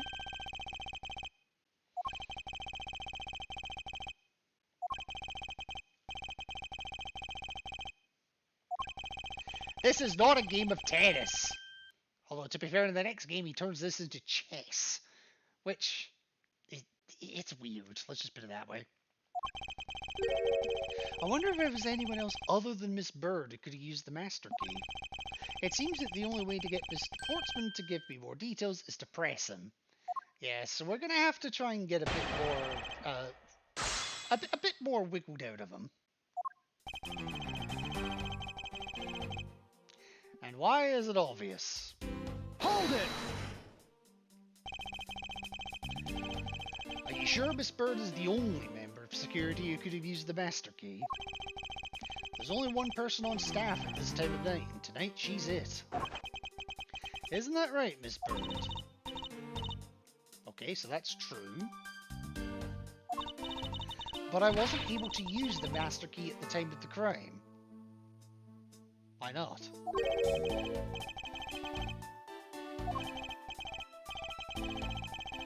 I hate to get sidetracked by something unrelated. No, that is related. I want to hear what she has to say. But you can't really trust her not to tell lies. Plus, I hate wasting time. Yeah, well, tough shit. Should I hear Miss Bird out? Yeah, we're gonna need more details. There's gotta be a reason she couldn't use it. I too am interested in hearing what Miss Bird has to say. Well, I'm gonna hear them anyway, so fuck you. I discovered that the master key was missing at around 1 AM, sir. What do you mean by missing? Well, not where it fucking should be! I mean, it's not hard! It's not rocket science! As in, it wasn't anywhere in the security booth, sir. The killer must have stolen it. And I do believe this to be an important piece of testimony, don't you? Ah, I can't believe that someone like you would be taken in by such words. Objection! If that's the case, then I'd like to know why you have the master key now. I don't quite know, it just reappeared all of a sudden.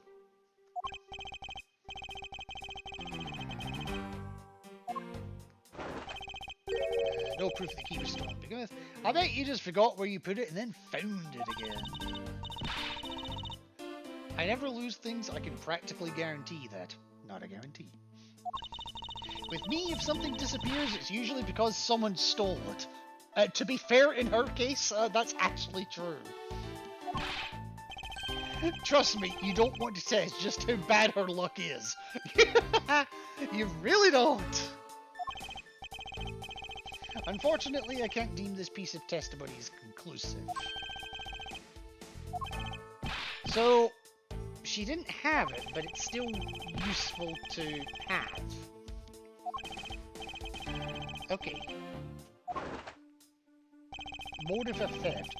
Culprit clearly went through the bookshelf and at least tried the safe. But how would she know about the safe? I can't ignore the fact that all the evidence points towards a motive of theft, but I'm done taking blows. It's time to counterattack with a few facts of my own, if I can get my words out. Her intent? From the messed up shelves to the wiped down safe, I'd say thievery. But again, how did she know about the safe? She wouldn't have done. Each prosecutor has a safe in their office. Only they know of them. You'd think security would know their existence, but yeah. Objection! That right there is the flaw of the argument. Do you wish to continue insisting that Miss Bird would set on stealing something? It's the truth, after all. It was also by your logic that we came to the whole thievery conclusion anyway. That may be, but you must also be aware of the fact that the safe is a secret safe, the existence of which is only privy to prosecutors. I find it a little hard to believe that a hidden safe was a part of her cunning plan.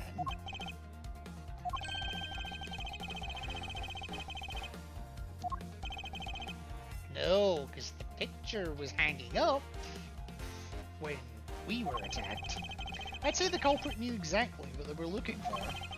After all, only the bookshelf and the safe were targeted. Yeah, even I didn't know this. Yeah, it's not much you do know about.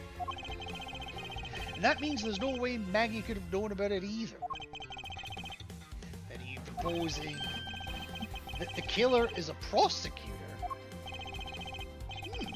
Interesting conclusion. That's definitely looking more and more probable. What's wrong, prosecutor? Do you have a different suspect in mind now?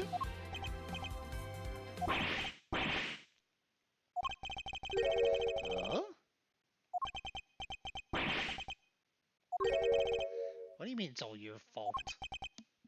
It's Jim. He knew about the existence of the secret safes. We were partners, like inseparable conjoined twins. That's why I told him. I filled him in on the secret safes. That means I had only just told him too. Obviously it was wrong of me to tell him. I still can't quite believe it, but the thief who broke into your room was probably Jim. Now he's claiming that the victim was the thief. And you were simply trying to stop him, weren't you? Miss Maggie Bird. I mean, you are a security guard, right? That's your job. But killing is going a bit too far, even in your risky profession. Yep, Maggie's still getting accused of murder. Yes and no. I mean, she had stumbled upon Jim, who had probably drawn his gun. I get it. It was self-defense, wasn't it?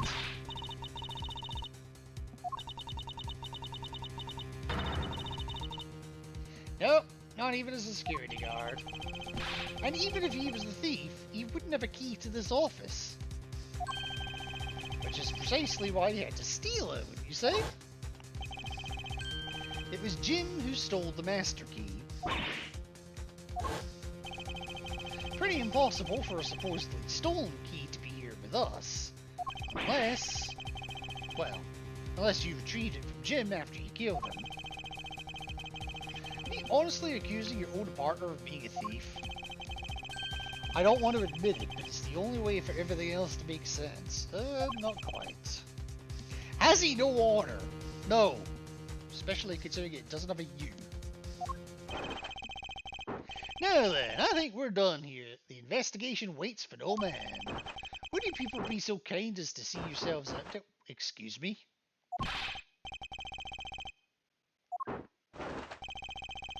Ah, but I'm the one who's been assigned to this case. You are all suspects to varying degrees and therefore ineligible to run this show.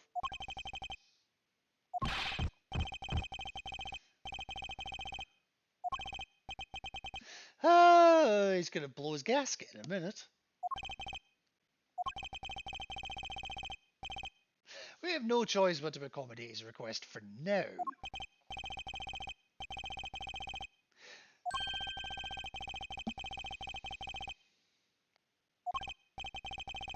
Mark my words, Mr. Portsman, we will meet again. If that's a formal request from the legendary prosecutor himself, then I suppose so. Now don't disappoint me, you hear? To be continued. God, all of that was just the first part, jeez. My voice is already beginning to give out. So I think on that note, give me a couple of minutes. I do want to try and finish this episode tonight. Give me a couple of minutes. I'm gonna just rest my voice a sec.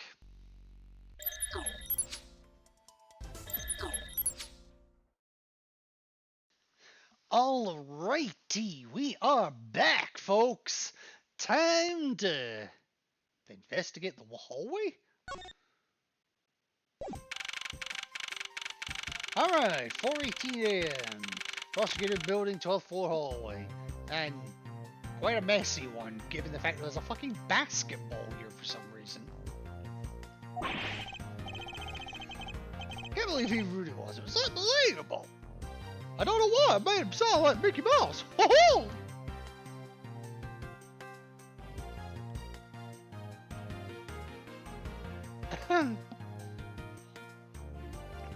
2 seconds. Oh, no, never mind. Somebody beat me to it. Please maintain your professionalism, detective. Yeah, what little of it you still have. I'm gonna find some real solid evidence proving Maggie's innocence. You'll see, sir. But we've been kicked out of the crime scene. Your point? True. So then what now? Looks like my life's fallen to yet another gigantic ditch. Maggie, your entire life is one big gigantic ditch. And I don't mean that to be harsh. It's unfortunately true. Do not despair, Miss Bird. We can overcome this as well. There are many other places and things we should be looking into anyway. For example, this hallway. The linchpin of his argument against Miss Bird is related to the master key.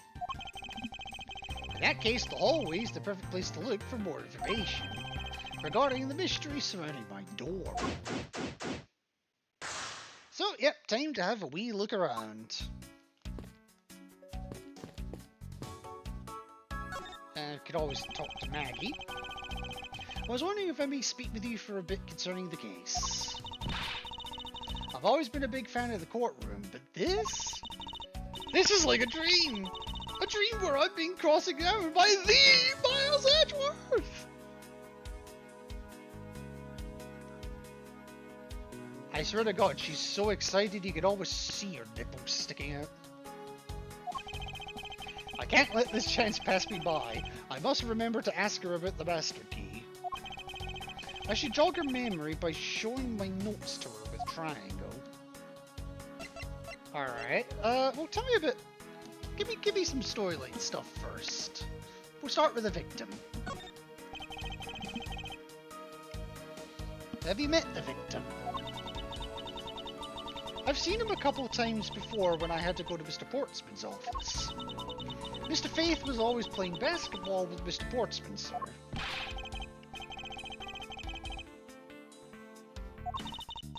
It sounds fun, but the only person ever taking a shot was Mr. Portsman. That doesn't surprise me. All Mr. Faith ever did was pass him the ball, sir. And second thoughts, I don't think I'd have fit in at all that well with him. Yeah, not really. Alright, tell me more about you, Maggie. I take it that you're an acquaintance of the detective. She was under my supervision back when she was still in the force, sir. Yes, she was originally a police officer, then shit happened and then she got canned and became a security guard instead. One day she got caught up in a murder and things started going downhill, so she quit. Oh, she quit rather than being fired, my bad. But I owe a lot to Detective Gumshoe for introducing me to my current employer. Or so I thought until a few hours ago. Right before I was about to clock out for the night. You get caught up in this whirlwind of a case. Don't worry, my whole life has been nothing but a whirlwind of bad luck and failures. Me too, dear. Me too. Since I was 6 months old, when I fell from the 9th floor of my apartment building. Ouch! How the fuck did you survive that? I've been hit by all sorts of vehicles, gotten sick from all sorts of foods, failed at almost every test I've taken, experienced almost every kind of disaster, and now I even managed to be named a criminal, just when I've become a security guard. I mean, look at it on the other side. Look at all the shit that's been thrown at you and you're still alive. That's a lot to go through in one lifetime. That's a lot to go through in about 20 lifetimes. And just when I thought I finally found my happiness, I wind up getting you and Detective Gumshoe involved in my bad luck.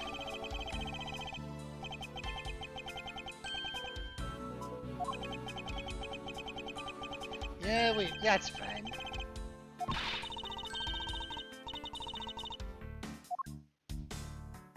Fucking hell. Right, so do I even have anything to present here? Alright, well, I suppose we could present the Buddy Faith profile. Oh, no, I can't. Oh, I can only... Okay, so I can't present profiles. Wait, how old did this say she was? 23, okay. Alright, we're gonna present the master key then. Although before I do, I have to do this at least once. It is a prosecutor's badge. It proves you're really a prosecutor. Interesting. Despite all appearances, she seems to know more than Gumshoe. With that badge, even I could be a professional prosecutor. May I try it on? No.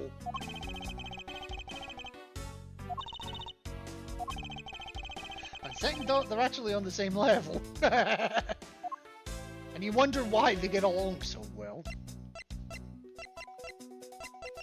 I kind of want to know if she knew about the save. I'm guessing she didn't. I'm just a lowly security guard, so I'm not sure what I should do with that other than to guard it. In other words, she's no idea. It's like talking to another Gumshoe. Yes! I can see the similarities between them.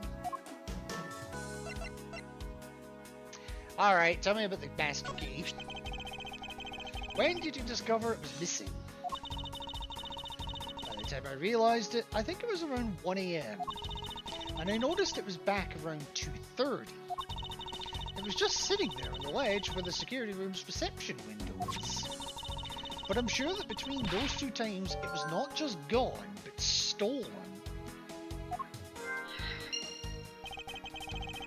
Okay, and why is such an important key stored in such an insecure place? Oh, it's not like that, sir. We always keep the key further inside the room, away from the window. So why was it not this time? Well, I admit that was a bit careless, but I had my reasons. I left it out because I was sort of using it at the time.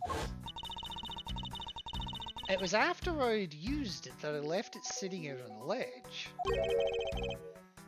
So, that's a point. Why did she use the master key?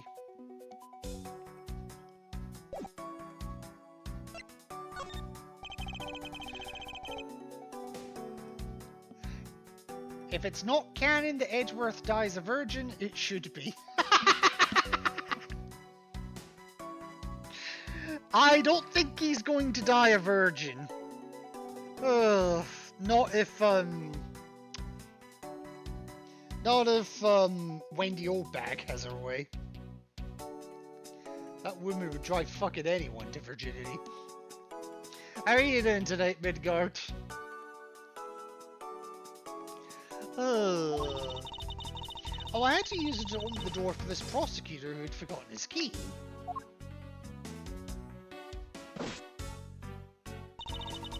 I mean, it's my job as a security guard, right? No, your job as a security guard is to keep people out!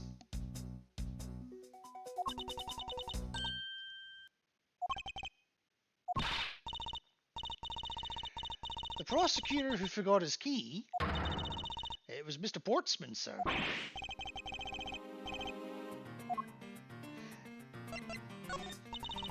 It was around 12 AM. Mr. Portsman had forgotten his office key, so he came down to security, sir.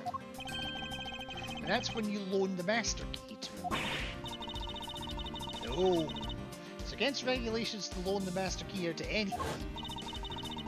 I walked with Mr. Portsman to his office and opened the door for him personally. I see. And then what happened after that? Well, he called for me to come close up his office as he was leaving to go home. That was around 1:30. So in summary, for the sake of one forgetful prosecutor, you used the master key twice tonight. That is suspicious. Although I doubt that you can say you've never left your keys at home, Detective. Oh, I've absolutely fucking done that. I've yet to do that since living here, but I'm not going to tempt fate. I think this calls for a thorough examination of Mr. Portsman's door. Oh, I agree. We'll get to it. But we got shit here, too. I mean, first of all, this looks comfortable. A well-crafted, high-quality sofa for visitors. The stitching is excellent. With luxury waiting area. These babies are also great for napping, you know. Yeah, your salary must be really bad if you can't afford a decent bed, or even a couch. You would sleep even out here, Detective? In a hallway? I mean, I've slept in an airport lounge before, so, I wouldn't put it past them. Whenever I do, I always wind up dreaming about giving testimony up in the stand. You mean you've actually done it? But it always ends the same way. Me getting trounced by a lawyer. Isn't that awful? I think that's reality. Maybe I should give it a try sometime to envision myself winning naturally. Yes. But I'm more interested in what's hanging out in here. Ah, it's the 0H file. Ah, isn't it that missing 0 series file, sir? No doubt about it. The bloody letters mark it clear as day. There seem to be a few pages missing. Our thief took only what was necessary and left the rest. Ah, what are the 0 files about? I guess they've got something worth stealing in them, huh?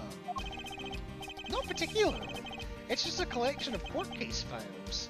However, the cases within these files are not mine. They belong to the High Prosecutor that used to occupy my current office. I have my reasons, but let's just say I was charged with keeping them as they were. And that means the thief must have also wanted the file for a specific reason. I testify that Gumshoe is a brain-dead, good-for-nothing who deserves 400 kicks to the grundle. To the grundle, Jesus!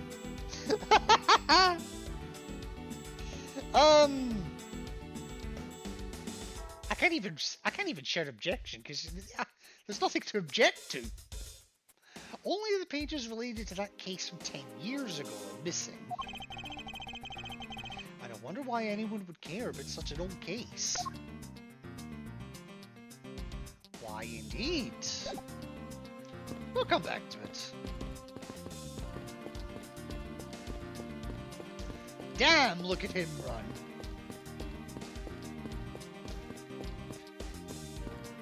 Oh, what the fuck do you want, Payne? It looks like you're in quite the pinch, Mr. Edgeworth. Whatever you prefer to call it. You one of them peeps who calls it the gooch? It ain't the grundle, the fleshy fun, which...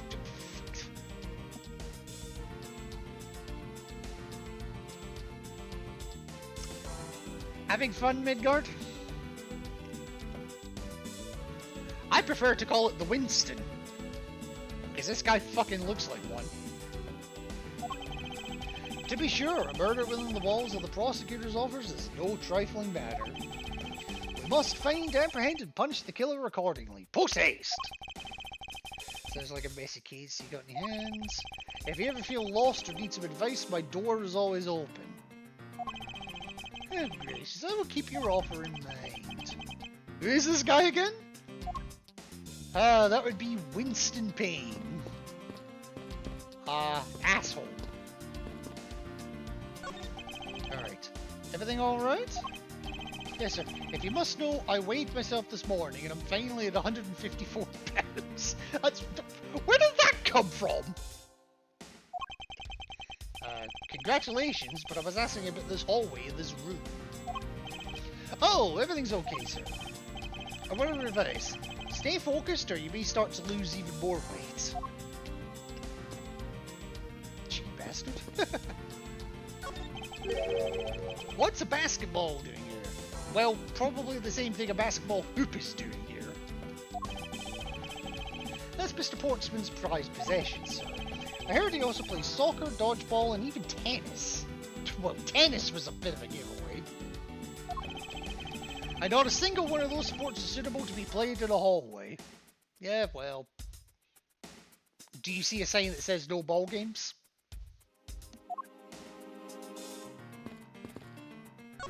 Now what's a basketball hoop doing here? The same thing the basketball is. Didn't they used to be just outside next to the building a long time ago? So when and why was it moved indoors? I don't remember exactly, but I saw one of the officers drag it up here recently. Drag it? I heard that it wouldn't fit in the elevator, so the poor guy had to bring it himself. Ouch. All the way up to the 12th floor. Yeah, that's a point. I completely forgot this was the 12th floor. Alright, Portsman, show me your door.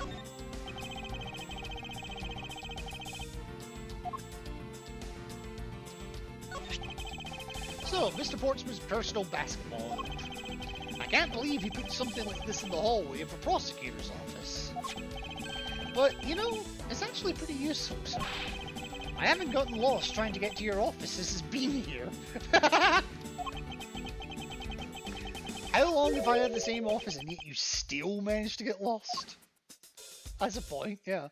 Also, I just have a simple question, and this is a really petty question to ask. Who the fuck puts hinges that high up on the door? Like, I know hinge heights change depending on what country you're in. But who puts one at the very top?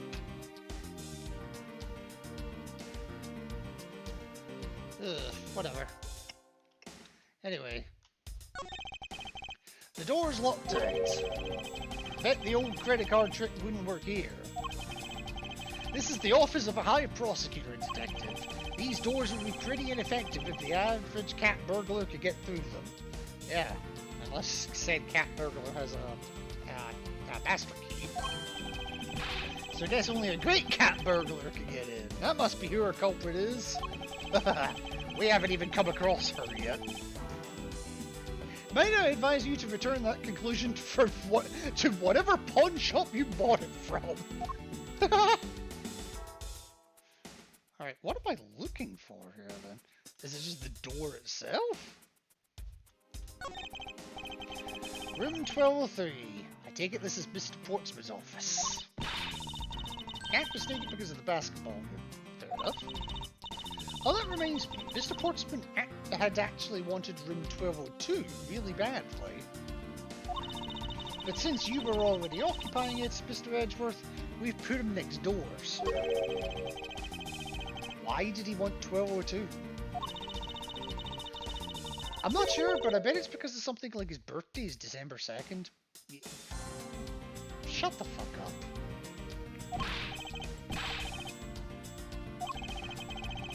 I can think of at least 3. But why am I wasting time thinking of this? Why indeed? We still haven't examined the door itself, okay? A minimalist yet classy door made of top quality wood. It's kind of majestic too. Fits in really well with the ambience of prosecutor's offices. Even Mr. Portsman seems dignified just because he works behind one of these.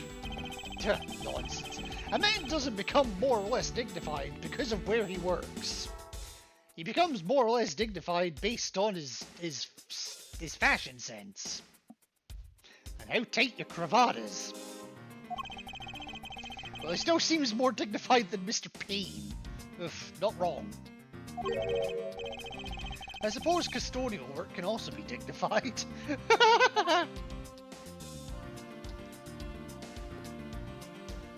Okay.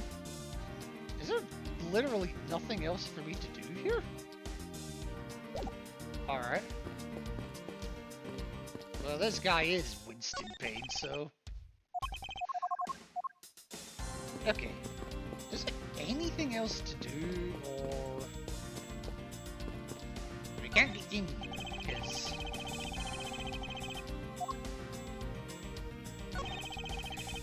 Yes, we break this. It's almost majestic. I wish I could be as stately as this door. Only Gumshoe would praise a door as something greater than himself. Being a detective has its own rewards and a certain virtuous value. I think. If you live up to your full potential, that's a poignant trait that anyone can admire. So you're saying, sir, that me being me is the best thing I can do for everyone? Right, yeah. That long pause wasn't exactly reassuring, sir. Not wrong. 202. These 4 numbers on a number plate alone proclaim this to be my office. Oops. Hey, these number plates slide right out, sir. You have to be able to take the plate off when a room becomes vacant, you know. Although, the idea that it could be so easily removed is kind of... concerning. Yeah, I think is the word you're looking for. No signs of forced entry, and according to the guard, no signs that the lock was picked either. Well, no, the master key was used. Did you have to ask if any prints were lifted from the doorknob? Why? Apparently the doorknob's clean as a whistle. White, they think. Whoever this thief is, they did a good job of not leaving any clues behind. Ale is still doing good. Do you want to give a shout out to Midgard for me, please? If he's still here.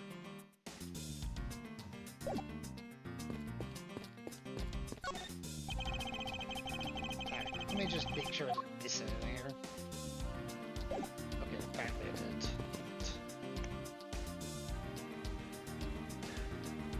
The safe word is cheese. I love how that zoomed. I love how the avatar zoomed in, and all you see is Edgeworth staring straight at the screen. But thanks for doing that for me. Right. Huh?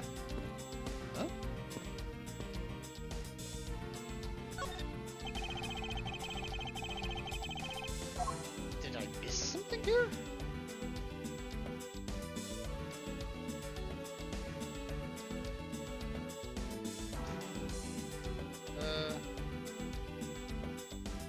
No. Alright, I need help. Yes, sir. Ace investigator? I was wondering about the investigation. Oh, I've been waiting for this. Let a real seasoned pro teach you how it's done. A real seasoned pro of instant noodle cuisine, perhaps. Hey, don't knock it till you've tried it. You know, you can always check out the real important stats in more detail, yada yada yada. Yes. And if the area is too big, you can always use the right stick to take a look around. Oh, but don't worry, sir. The art command will only show up when you need it. I knew that as well. And when you think there's a contradiction, there's something good, try deduction. Yada yada yada. Choose your poison. I knew that too.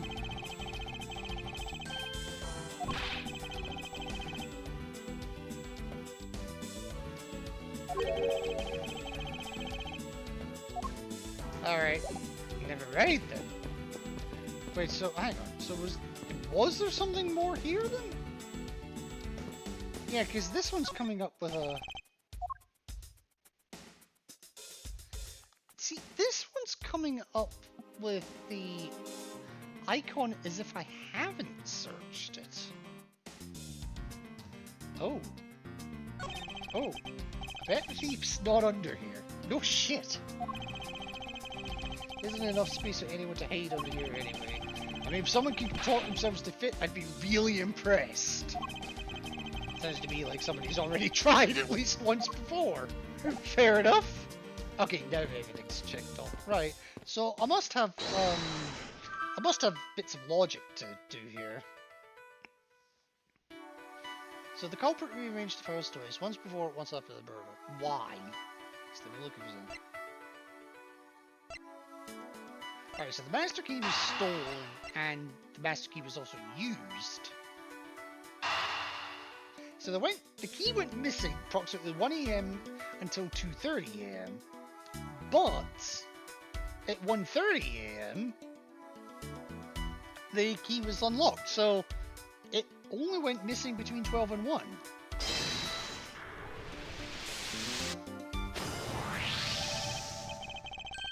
I'm afraid there's a flaw in your story. No way, pal! Yeah, they're definitely... I swear to God, they were separated at birth.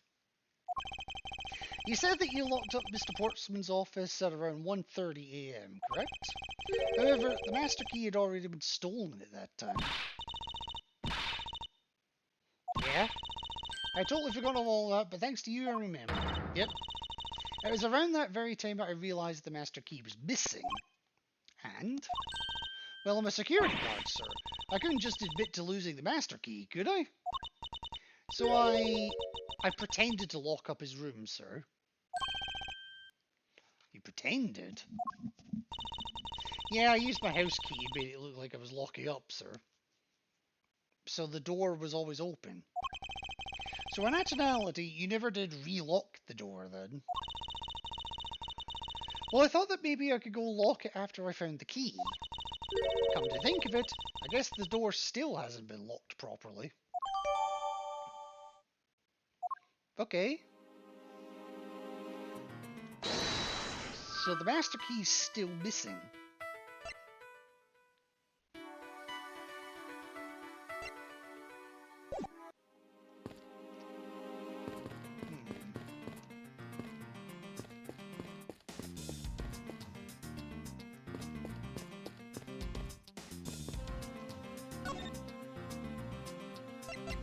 Okay, alright.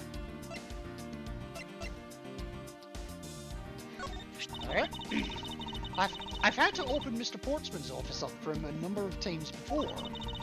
I've also had the chance to see the inside of his office on a number of occasions too. He's got shelves upon shelves of sports memorabilia, trophies and awards in it. To the point where it's almost beyond gaudy, sir. But maybe I just feel that way because I'm jealous since I don't have even a single one. I'll make a special Guard of the Month award just for you. Oh, for fuck's sake, just fuck already! Thanks for trying, but I've already got a mountain of consolation prizes. Ouch!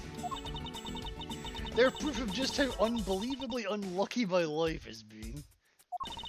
Plus, getting an award from you just isn't the same as getting a real award. Definitely ouch. Eek. Okay. You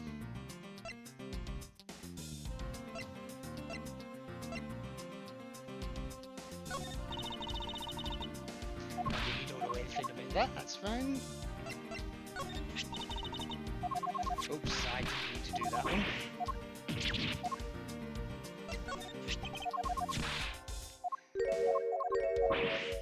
We've done that one before, that's fine. Okay.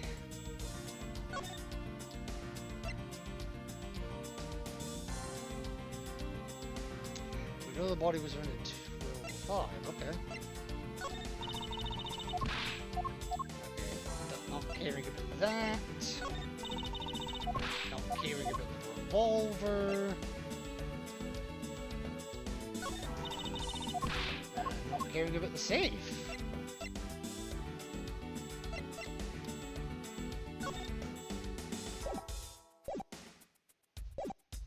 Okay, what have we missed then?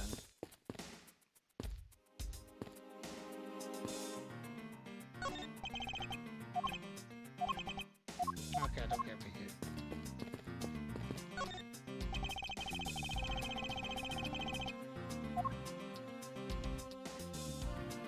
Ah, I can do a deduction here now, okay.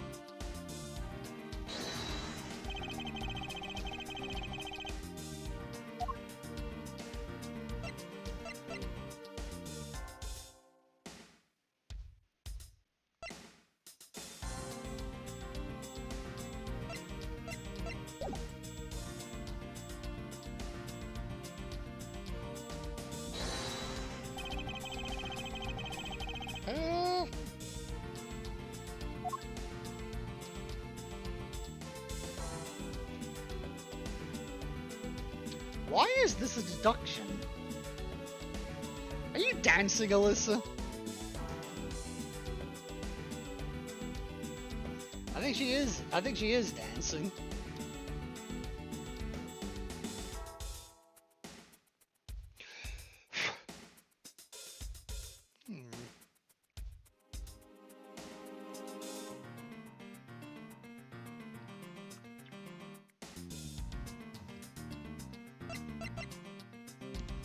Okay. Eureka! There's a contradiction here between reality and the evidence. If what Miss Bird has said is true, then why is his door locked? That's a point.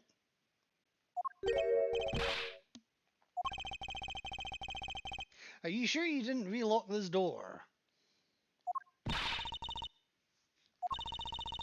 I don't think Mr. Portsmouth noticed it himself that I hadn't. Which means... it either means that he actually does have the key to his office, or that the door Miss Bird opened wasn't this one at all, but a completely different one. Well, there's an easy way to find out. All we need to do is... we need to examine these. Need the prints of the number plate. We found out earlier they swap round.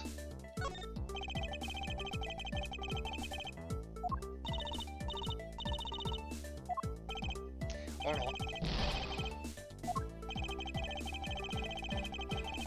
Well, we know for sure that Detective Gumshoe's dinner will only consist of instant noodles.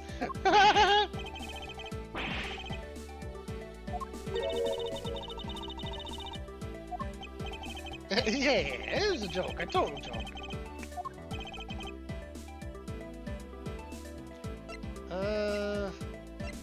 Prints on the doorknob.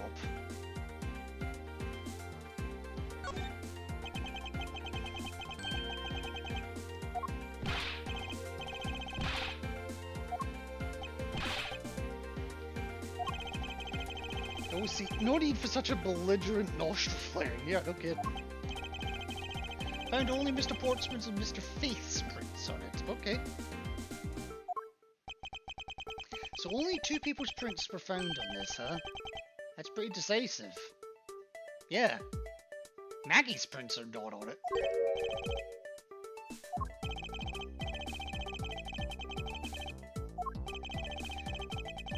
So who should it be? Well, Maggie, I just said. Take that! Do you find it odd that the prints of the person who unlocked this door are absent?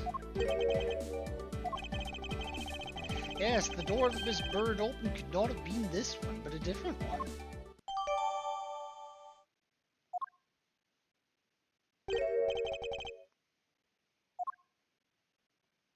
Oh, hello.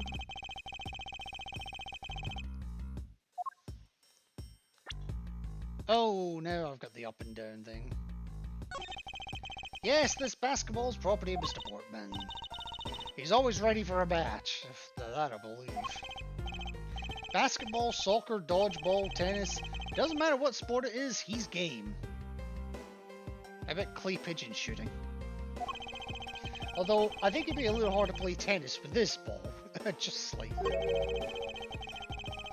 That's the point you should be focusing on, yeah. Bad, Mr. Portsman. Someone should teach him to clean his toys up after he's done playing. I think we've reached the end of this conversation. Yeah, just slightly. Well, there's two other things to look at here straight away. One, the piece of paper.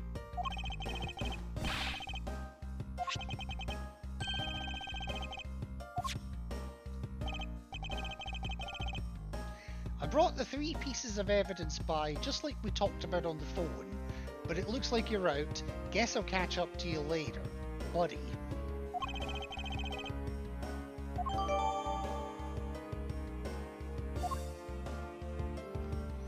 Alright, the other one is the fact that the hoop has moved.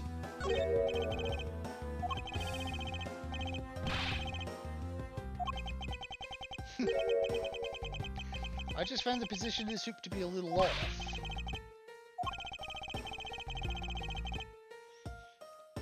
No. The positioning of the hoop is definitely unnatural. I better take note of this. Oh yeah. And with that, we are donezos. For now, at least. Walking around the hallways actually paid off quite handsomely. In a variety of different ways. I think it's time we had a little chat with the real culprit of this case. As long as my logic is sound, then yes, it's me we're talking about, so it may not be. The mastermind behind this murder is none other than Mr. Portsman. Well, we kind of knew that from the cutscene earlier, but the first one they do kind of make it obvious.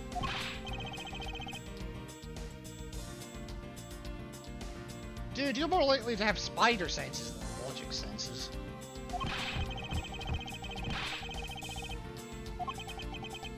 That is anything but logical, yeah, right? Lady and gentlemen, prepare yourselves. I am about to strip naked! Not really. Come what may, it's time to knock on truth's door. Which is also your door.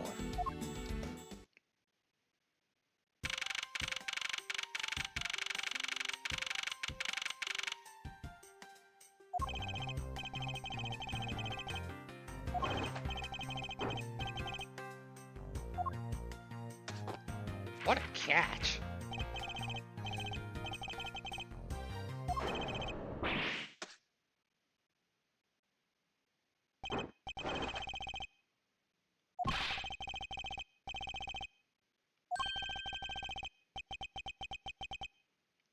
No, no joke.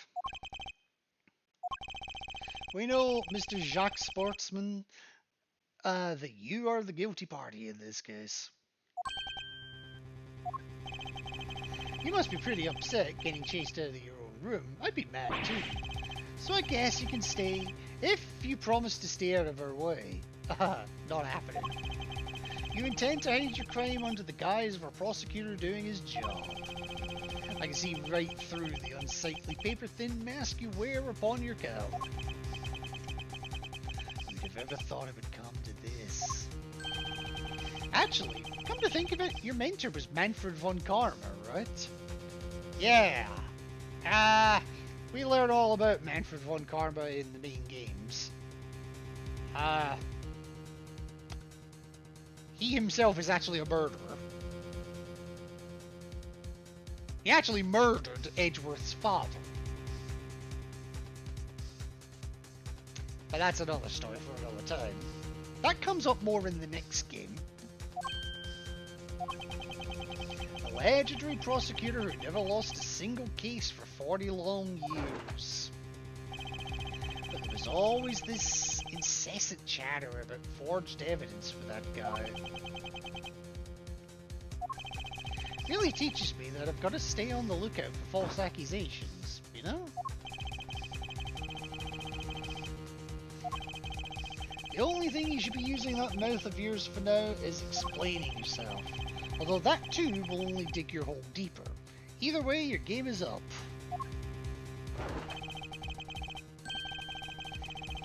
Even though you've yet to prove anything. Well, give me the opportunity, buddy.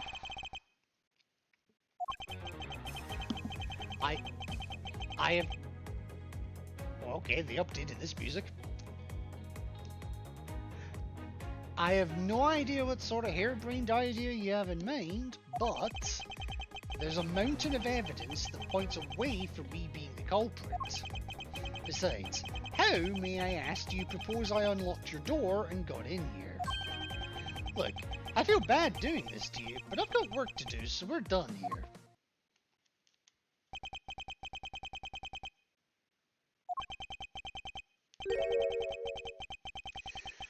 Suppose you're basing your accusations on something.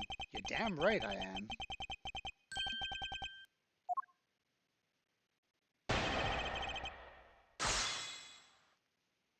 We're rebutting the rebuttal.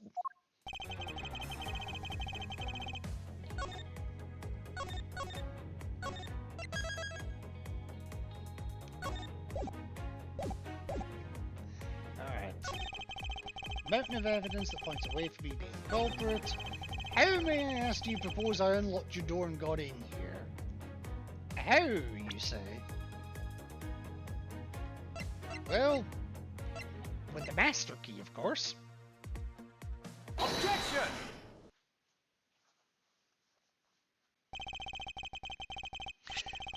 I believe you're able to open my office door with the master key. Objection!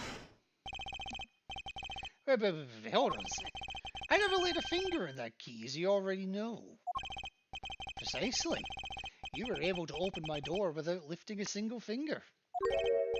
Well, maybe you did, but only to direct.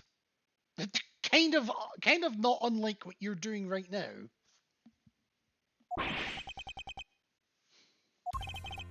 That's right. You used your finger to direct this person to open my door with the key. Man. You used your finger on this person. Take that! You had asked Miss Bird to open your own office door for you, yes? Yeah, I kind of forgot my key at home. Happens a bit too often for my taste, you know?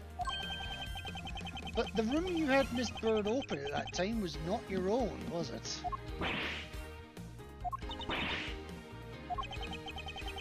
You've quite the imagination. Why don't we ask the girl herself whose door she opened, shall we? I'm certain it was Mr. Portsmouth's door, sir. Okay, why are you certain of that? I checked the number plate to make sure I was opening the right door. Okay. Yet, what if you had misled her to fool her into thinking what you wanted? And then you suppose I did that? By switching the number plates on her doors, for example. Furthermore, you then used one other thing to give a very strong impression. That the door she was opening was yours and not in fact mine. Well, it's kind of obvious. And it's not a prosecutor's badge. Or a revolver. It's the damn basketball hoop. Also, really, only 8 per page? That's gonna get annoying. Take that! Yep, the basketball hoop was moved. It's quite the peculiar fixture in any hallway, let alone a hallway in this building. Which is why it left an unusually strong impression on you. Nice typo. Well, actually, technically that's correct. It's an object perfectly suited to sit just outside the office of a peculiar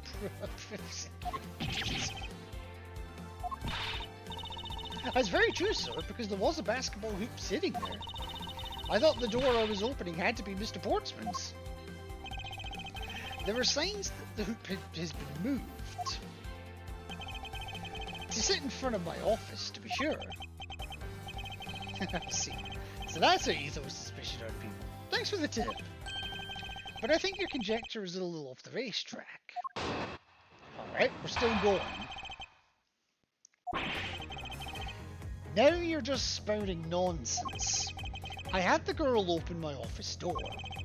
After that, I was in my room the entire time. You don't have a single reason to suspect me. Not much to go on there. We're gonna have to press. I'm as pure and innocent as my jacket. Is that even your jacket? And Miss Bird is as dirty and guilty as the jacket she wears. My jacket's not dirty, I'll have you know I just washed it yesterday.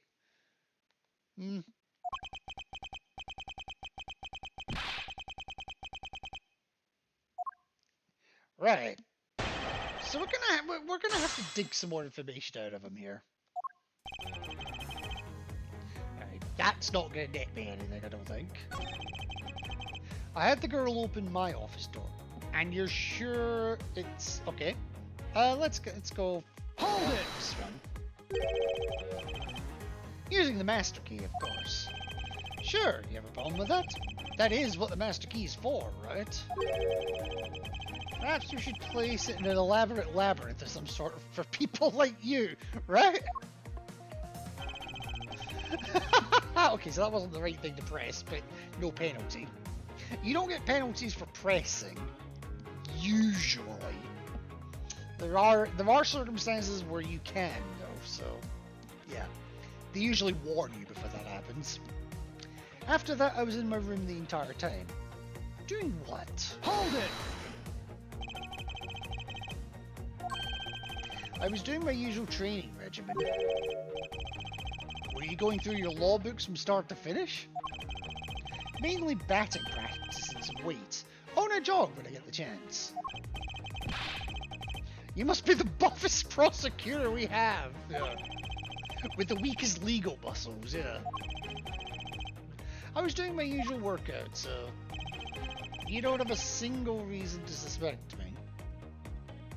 And yet your arm's shaking. Hold it! I think I've given you quite a few options. But none of those will stand up on their own. Yeah, fair. Objection! Objection! He seems to be trembling a little. One more little push. All I have to do is find the flaw. Alright, maybe I need to press all of them. Hold it!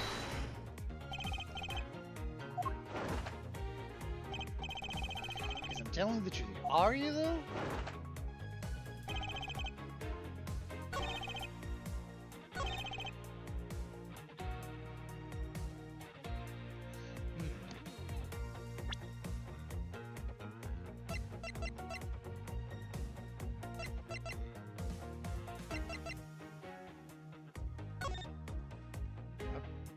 Three pieces of evidence I just talked about on the phone, but it looks like I guess I'll catch up to you later. Objection! Ah, damn. Alright, that Bob's wrong. Usually you can tell you're right straight away is if the music stops immediately.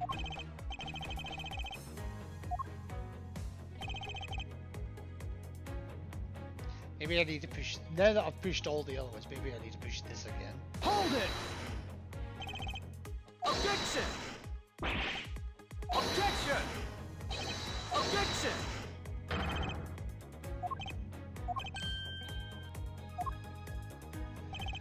Hmm. Okay, so maybe pushing is not the way to go here.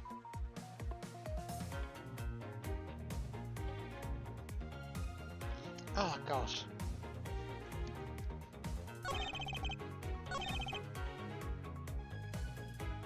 Oh! I was in my room. Hang on, I was in the room the entire time. And you would have seen that. But you didn't. Objection!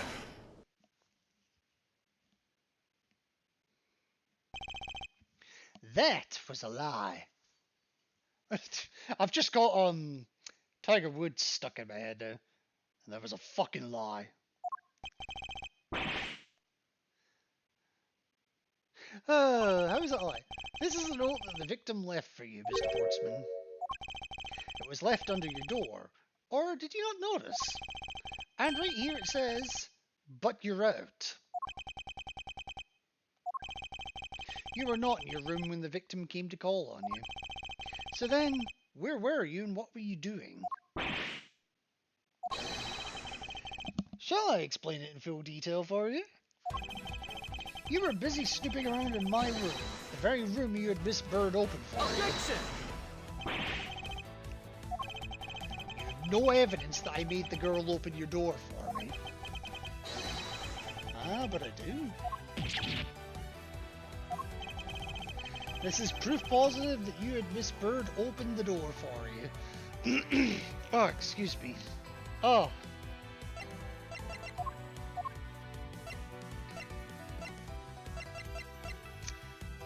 Which one is it? It's gotta be the master key, surely. Or no, it's the door. It's the door, because it didn't have her prints on it. Take that! I had your door dusted for prints. Yeah, your door. I bet you didn't find it. Well, there's something I didn't find that I expected to. You're right, I didn't find anything. And definitely not Miss Bird's fingerprints. Well, if she opened your door, her prints would be... If she opened your door, her prints would be on it.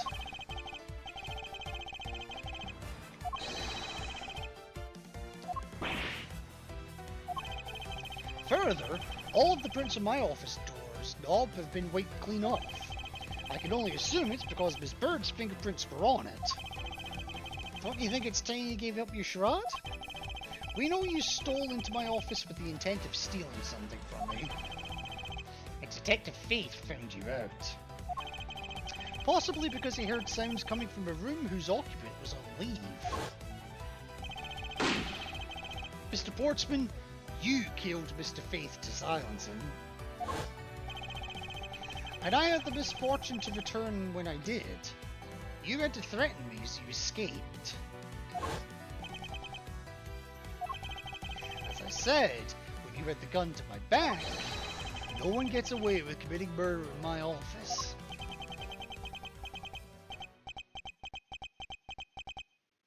Huh?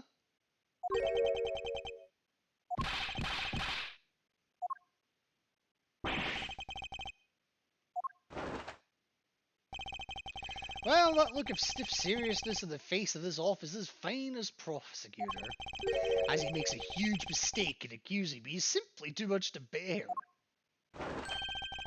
There's just nothing else like it in the world.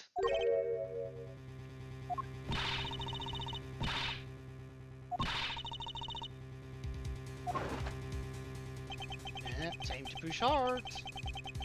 It's also circumstantial, so full of conjecture. You say you checked my doorknob for prints. Well, I can readily confess that I had wiped that knob down well. I'm a little obsessive compulsive, you see. I didn't want to touch a doorknob that you had touched. Which is why I wiped the knob down as soon as I could after you opened the door. After that, it makes perfect sense that only Jim's and my own prints would be there. Of course he made that up. Furthermore, as for the note Jim left for me, do you know exactly when that was? For all we know, he could have left it there before I arrived at the office. Like, early evening, for example. Hey, even geniuses fail at times. Yeah, well, you're not one, so I wouldn't know. I was probably too preoccupied by work-related matters, although that's no excuse. Of course is a lie! Ah, but you can't prove that you didn't see it. Unfortunately, he's right. We can't prove it.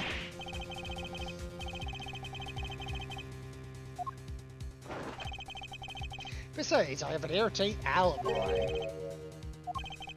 I only just realized I had one as we were talking. I guess it would have been better for all of us if I'd told you sooner. Okay, then do tell. Tell me about your alibi. U-G-L-Y, you ain't got no alibi, you ugly! I just fucking sang that. Oh my fucking god.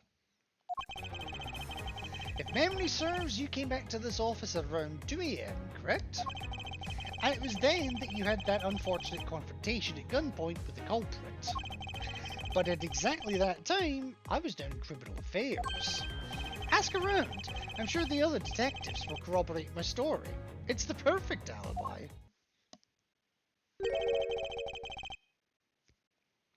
Do you really think it's that perfect? Like I said, I don't care. Ask around all you like. You'll see for yourself. Yeah, you go check his alibi. We all know he was actually there. The guys down in criminal affairs say they saw him at around 2 AM. All of the evidence points to him being the culprit, so there must be a contradictory point in his alibi somewhere. There is. I'm sure there is.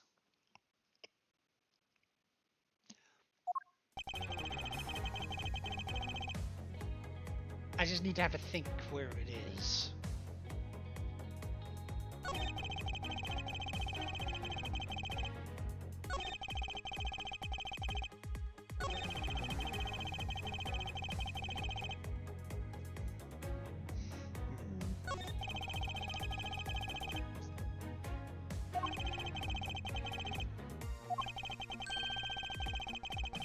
Yeah, I was just thinking where I need to press him here. Yeah, but hold it!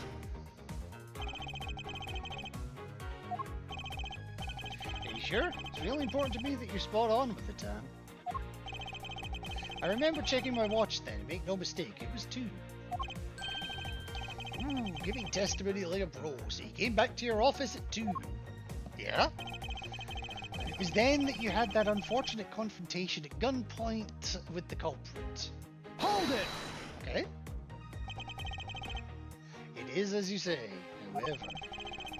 however, you're the only one who claims to have bumped into the culprit. So tell me, did you see the person's face? Was it me who you saw? It was pitch black, I couldn't actually see. Objection! Come now, I'm sure you saw something. Try a little harder, why don't you? Beginning to feel like I'm the one being interrogated here. Yeah, kind of are, actually. Oh well, it doesn't matter if you remember or not. It only matters that you ran into the culprit. But at exactly that time, I was in criminal affairs. Hold it! So you paid the criminal affairs department a visit. Right after I left the prosecutor's building, I headed straight for the precinct. Ask around. Well, we have done. I got nothing else to press! Hold it! Well, we did go and ask around to confirm your testimony. And it was just as I said, right? Yeah. A number of detectives said that you saw you at around that time. That's the ace I had up my sleeve. Yeah, that's okay. So there was literally nothing I could do there. I just had to press everything. You do have to do that sometimes. You do just have to press everything to continue the storyline. So why the sun look in your face? Can't you say anything back? Well, why? Why not? I think we've reached the end of the line and it's time to get off this crazy train. Please escort the young lady out, but remember, be gentle. Not yet.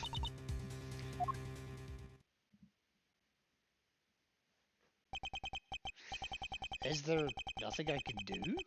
There must be a way to turn this situation around. If I only had a clue. Did I miss something that can help cast doubt his alibi? The intruder I met could not have been Portsman. Then who could it have been? I need to calmly think through this one more time and with logic. Forced logic time.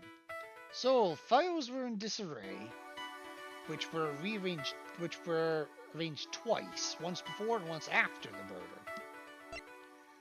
Portsman, we know, had an alibi at exactly 2 AM. But there's a story of another handgun. We know the handgun that we know that we have in our evidence only has 1 shot fired, but 2 total were fired. So maybe I need to link Portsman's alibi and another handgun.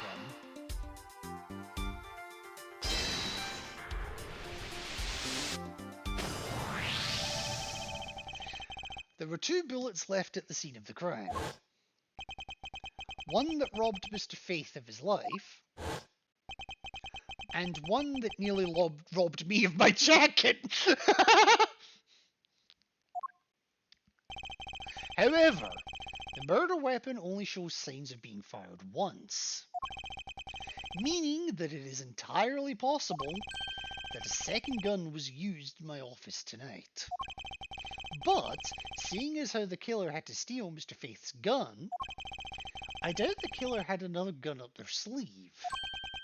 Therefore, the second gun could have been the property of an entirely different person, which could mean that there was another person who paid a visit to my office tonight.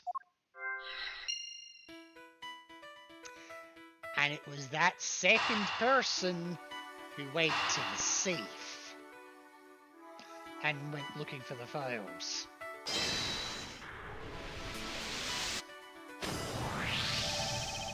And supposing there was yet another visitor tonight, that would also resolve the issue of why my shelves were upended twice. We know that the shelves were disturbed once before and once after the murder, so it shouldn't be much of a stretch to think that it was the work of 2 different people. Once by the person who stole the victim's gun and then killed him with it, and once again after the murder by our second culprit, who was the owner of the second gun. If we suppose that the second culprit's gun was the one that was pointed at my back... Objection! Phoenix, you are not in this game. Mr. Portsman, it seems I need to amend my assumptions regarding this case. Great, so you finally come to your senses. Yeah. This has been a big misunderstanding on my part from the start. I had assumed that the person I ran into was the killer, but that may not be the case. The person I ran into was just your average thief.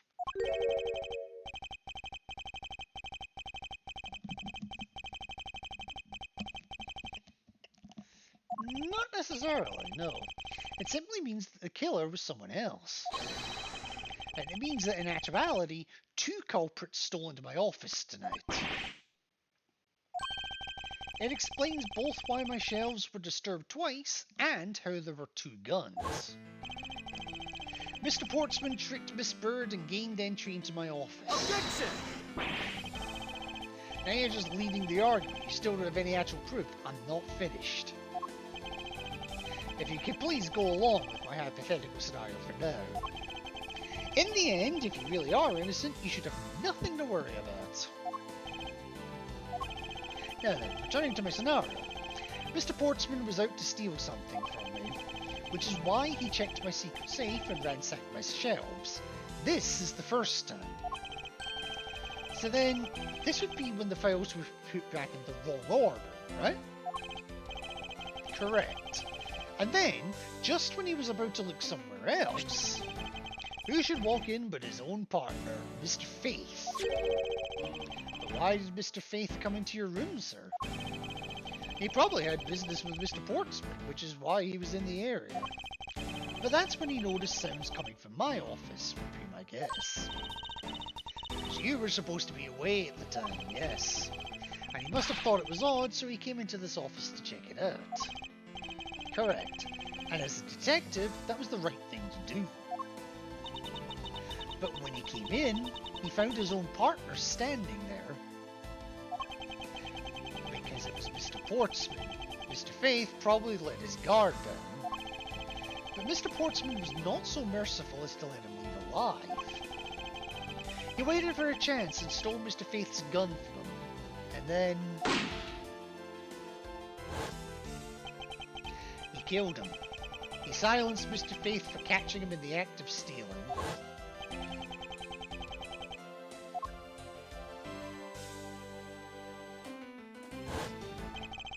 This was the moment in which the first shot was fired, the one that landed in my files. Following that, Mr. Portsman wiped the gun down and left it behind as he made his exit. He could afford to do that because he had also left the fake dying message behind. Such a complicated trouble, right? Well, if things were as simple as that, then all would be solved. However, there was yet another visitor to my room, and this is where it gets complicated. Yes, and this other person's objective was also to steal something from me. Now then, even after Mr. Portsman left, the door to my office remained unlocked. However, this new visitor had no way of knowing that, and so they stole the master key from the security guard's room, and then entered my room and searched through the shelves. This was the second time they were disturbed, and it seems the thief found their prize. The stolen zero file, yes. Only, just as the thief was about to leave with the file, I appeared. The thief then threatened me with their own gun and made their escape. The second bullet was fired during that brief encounter. The shelves getting messed up twice, and the two bullets, all because two different people were doing those things at two different times. So now do you see? The person I met was just a thief, and was not, in fact, Mr. Faith's killer. Your alibi for the time frame in which I ran into the other person is now irrelevant. Because we now know that the murder took place during the first culprit's visit. Objection!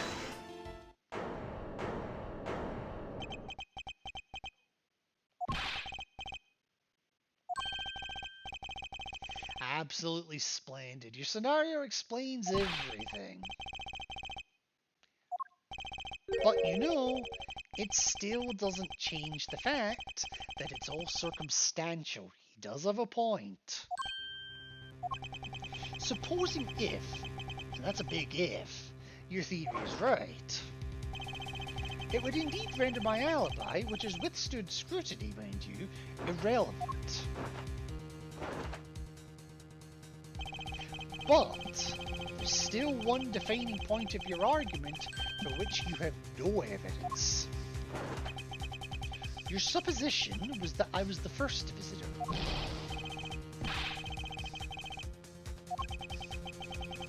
But he does have a point. I've absolutely no proof at this point. Unfortunately, it's true.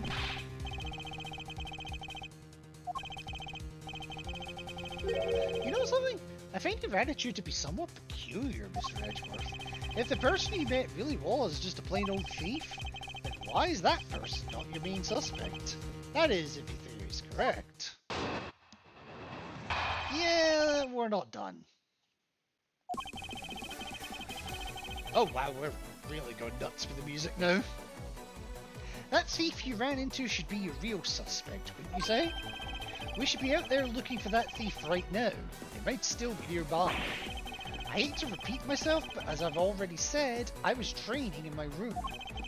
And when Jim came to deliver some evidence to me, I was down at Criminal Affairs. So I can't be expected to know what happened around here after I left. Oh really?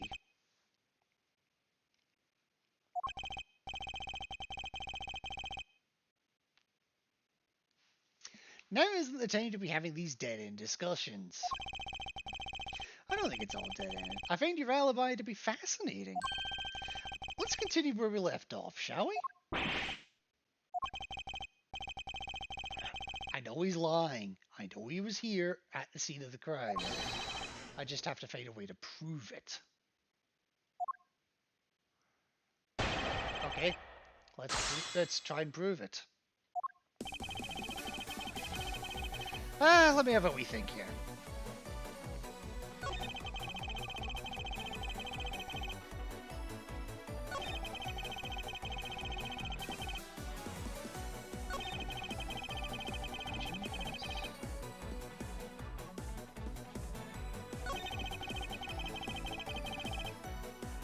Alright, so Jim is delivering evidence to you.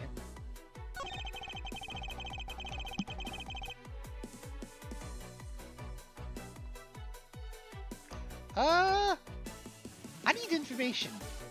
What evidence was he delivering? Hold it! Why didn't he go there with Mr. Faith? That's because he said he was tired and was going to take a quick nap. What, on that couch outside? You know those sofas in the hallway? He likes to sleep on those. It's one of his habits. No, that's Gumshoe. And what of the evidence he brought? They were things related to yesterday's case. Just 2 items. A gun and a pendant. Gotcha.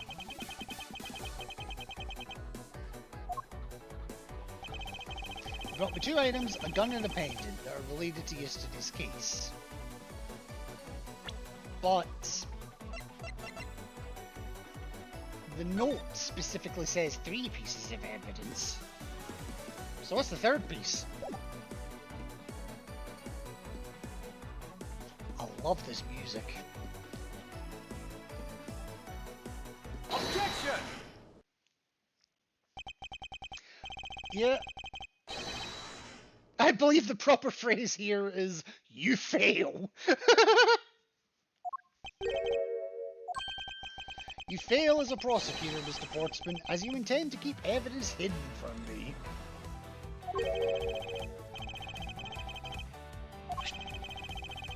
Well, here's a piece I think you should read carefully.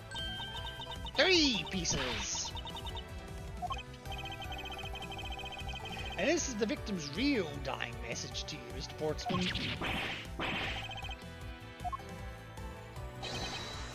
Where is the missing piece of evidence? You have it, don't you? Only the guilty would make such a face.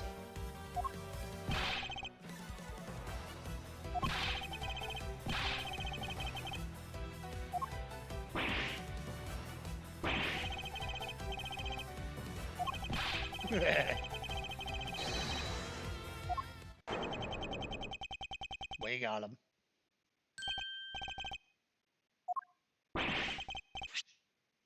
A videotape. Despite what you said, it would appear that you do have something to hide.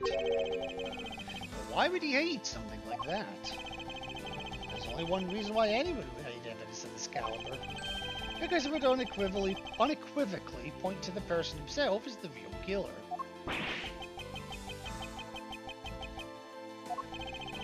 let's examine the videotape in a little more detail. For the section of the tape that will drive the last nail into his coffin. The blood on the back.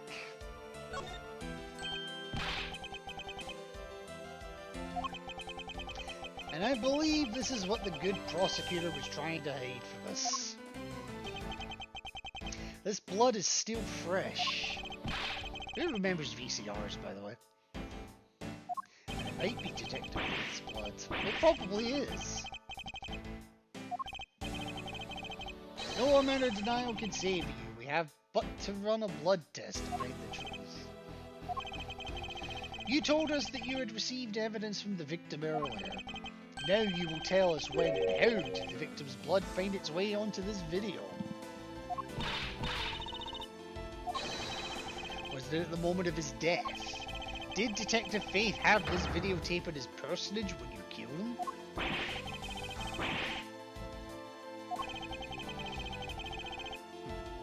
Yeah, let's get the fingerprints.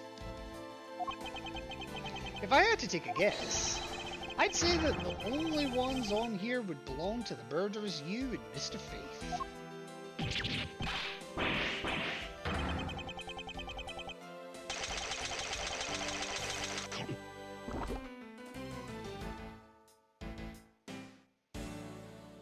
I think we got him. I also hope to God that was a chocolate medal.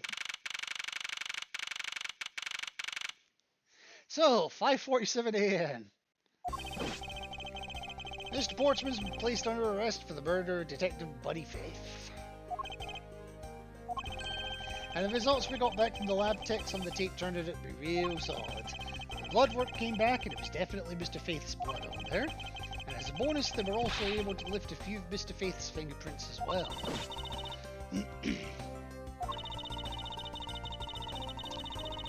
Yep, you did! I'm impressed beyond words, sir. I'm just sorry you got caught up in a murder in my office. Please accept my apologies, even though you kind of did it to yourself.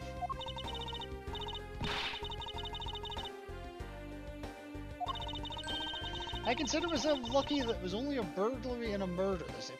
Only a burglary and murder? If it had been a hold-up or a hostage situation, I'd have thrown my hands up in the air. But we just don't care. I think I'm finally rising up from a goddess of misfortune to just an unlucky person. That's a hell of a promotion there, Maggie. Something tells me we should have hired a different person for security detail. Not wrong. You know something, sir? That Mr. Portsman really was one corrupt prosecutor. And why would you say he was corrupt? Well, I heard that there were a number of suspicious things related to his court cases. There's even rumours about how some of the evidence he uses is forged, sir. Forged evidence, huh? And they say he even decided not to prosecute a few cases for some really vague reasons. We never did get around to asking what his reason was for breaking into my office. And whenever we go near that topic, he just clammed up. Although we can be pretty certain it was to steal something. This is just between you and me, sir, but there's a rumor that some sort of huge organization is involved behind the scenes. Do tell. With Mr. Portsman not willing to divulge anything, it certainly lends credence to that rumor. It would seem that we haven't heard the last of this. That Mr. Portsman isn't the bad guy? I didn't say that, but rather that there were still many more mysteries for us to solve. Like, for one, what was the deal with the safe? 2, who was the guy that held us up? For example, we still haven't figured out the significance of this piece of evidence.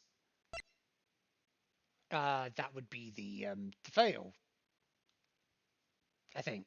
Yes, I think it is the file. Take that! The person who stole this file, the other villain of the night. I wonder who it was. And what happened to the stolen pages? I wonder, who in the world was it that held me up at gunpoint? Hmm? I came across this while I was processing your office earlier, sir. This card. Is that a bird or something on there? It's not just any bird. But sure, yeah, it's me. No, I'm joking. It is the mark of the fucking hell. I'm joking.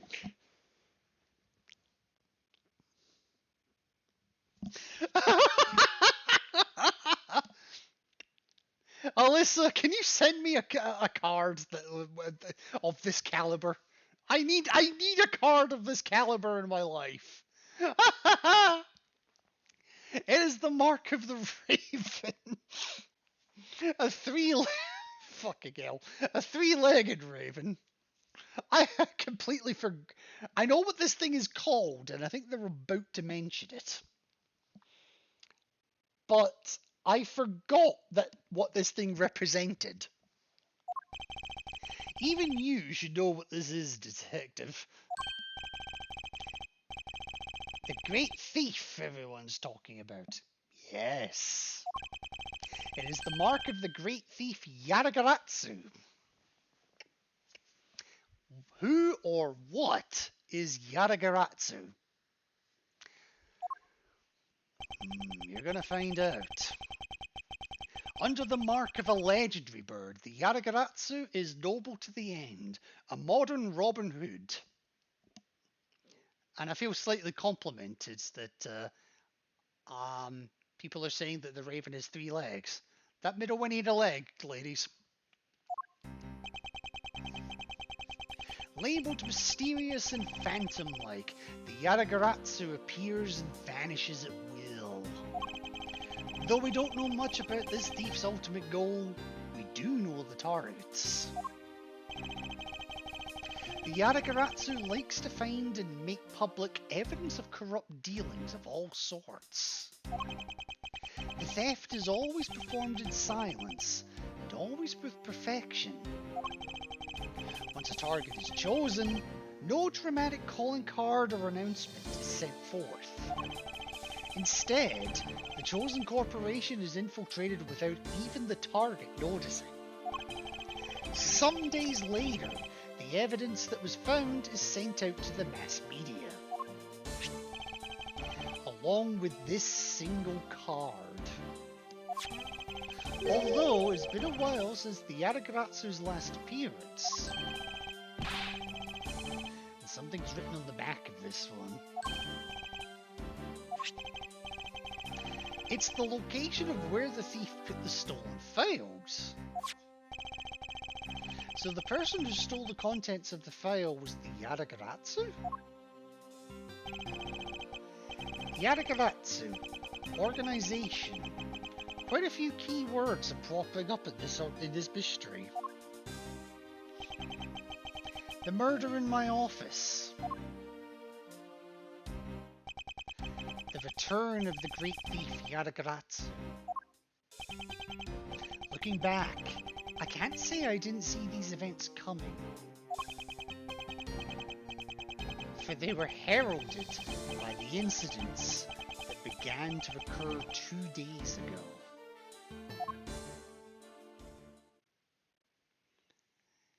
And with that, we come to the end of Chapter 1. Turnabout Visitor. For completing Episode 1 of Ace Attorney Investigations, Miles Edgeworth, without using story mode. So yes, I'm absolutely going to save my progress here, because that's the smart thing to do. And I'm going to leave you with a bit of a what's the word I'm looking for? I'm going to leave you with a bit of a cliffhanger. I'm going to show you the introduction to Turnabout Airlines.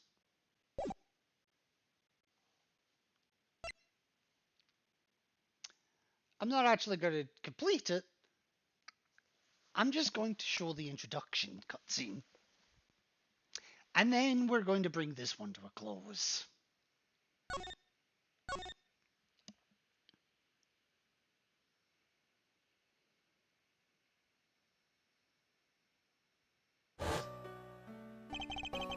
The murder that occurred in my office.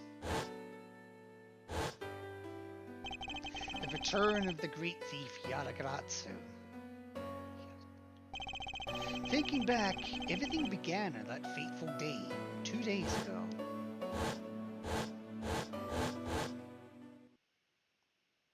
Two days earlier,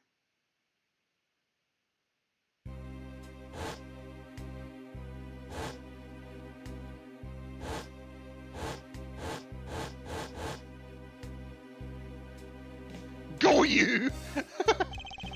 Yes, everything began high up in the air, 9,000 feet in the air to be precise. Only 9,000? Thank you for flying GoYou Airlines.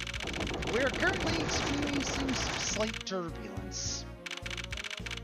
We are asking all passengers to please return to their seats and fasten their seatbelts.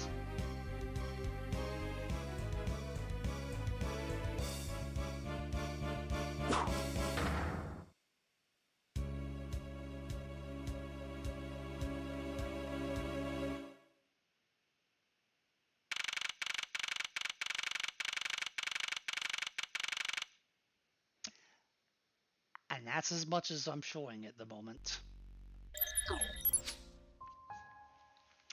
Alrighty, so bit of a long one. Feeling a bit of an idiot, to be completely honest with you. But well, gotta love some idiosyncrasies. Or just plain fucking idiots. But let's see who I have got that's live right now. Okay, I know exactly who I'm raiding. I know exactly who I'm raiding. Let's see if they've got any further. Okay, so they're actually on this section. Okay. Yeah, I know exactly who I'm raiding. It's been a while since we've raided him. He's just come back from Tokyo, actually. We're giving this one to Noah the Order. And you'll never guess what he's playing.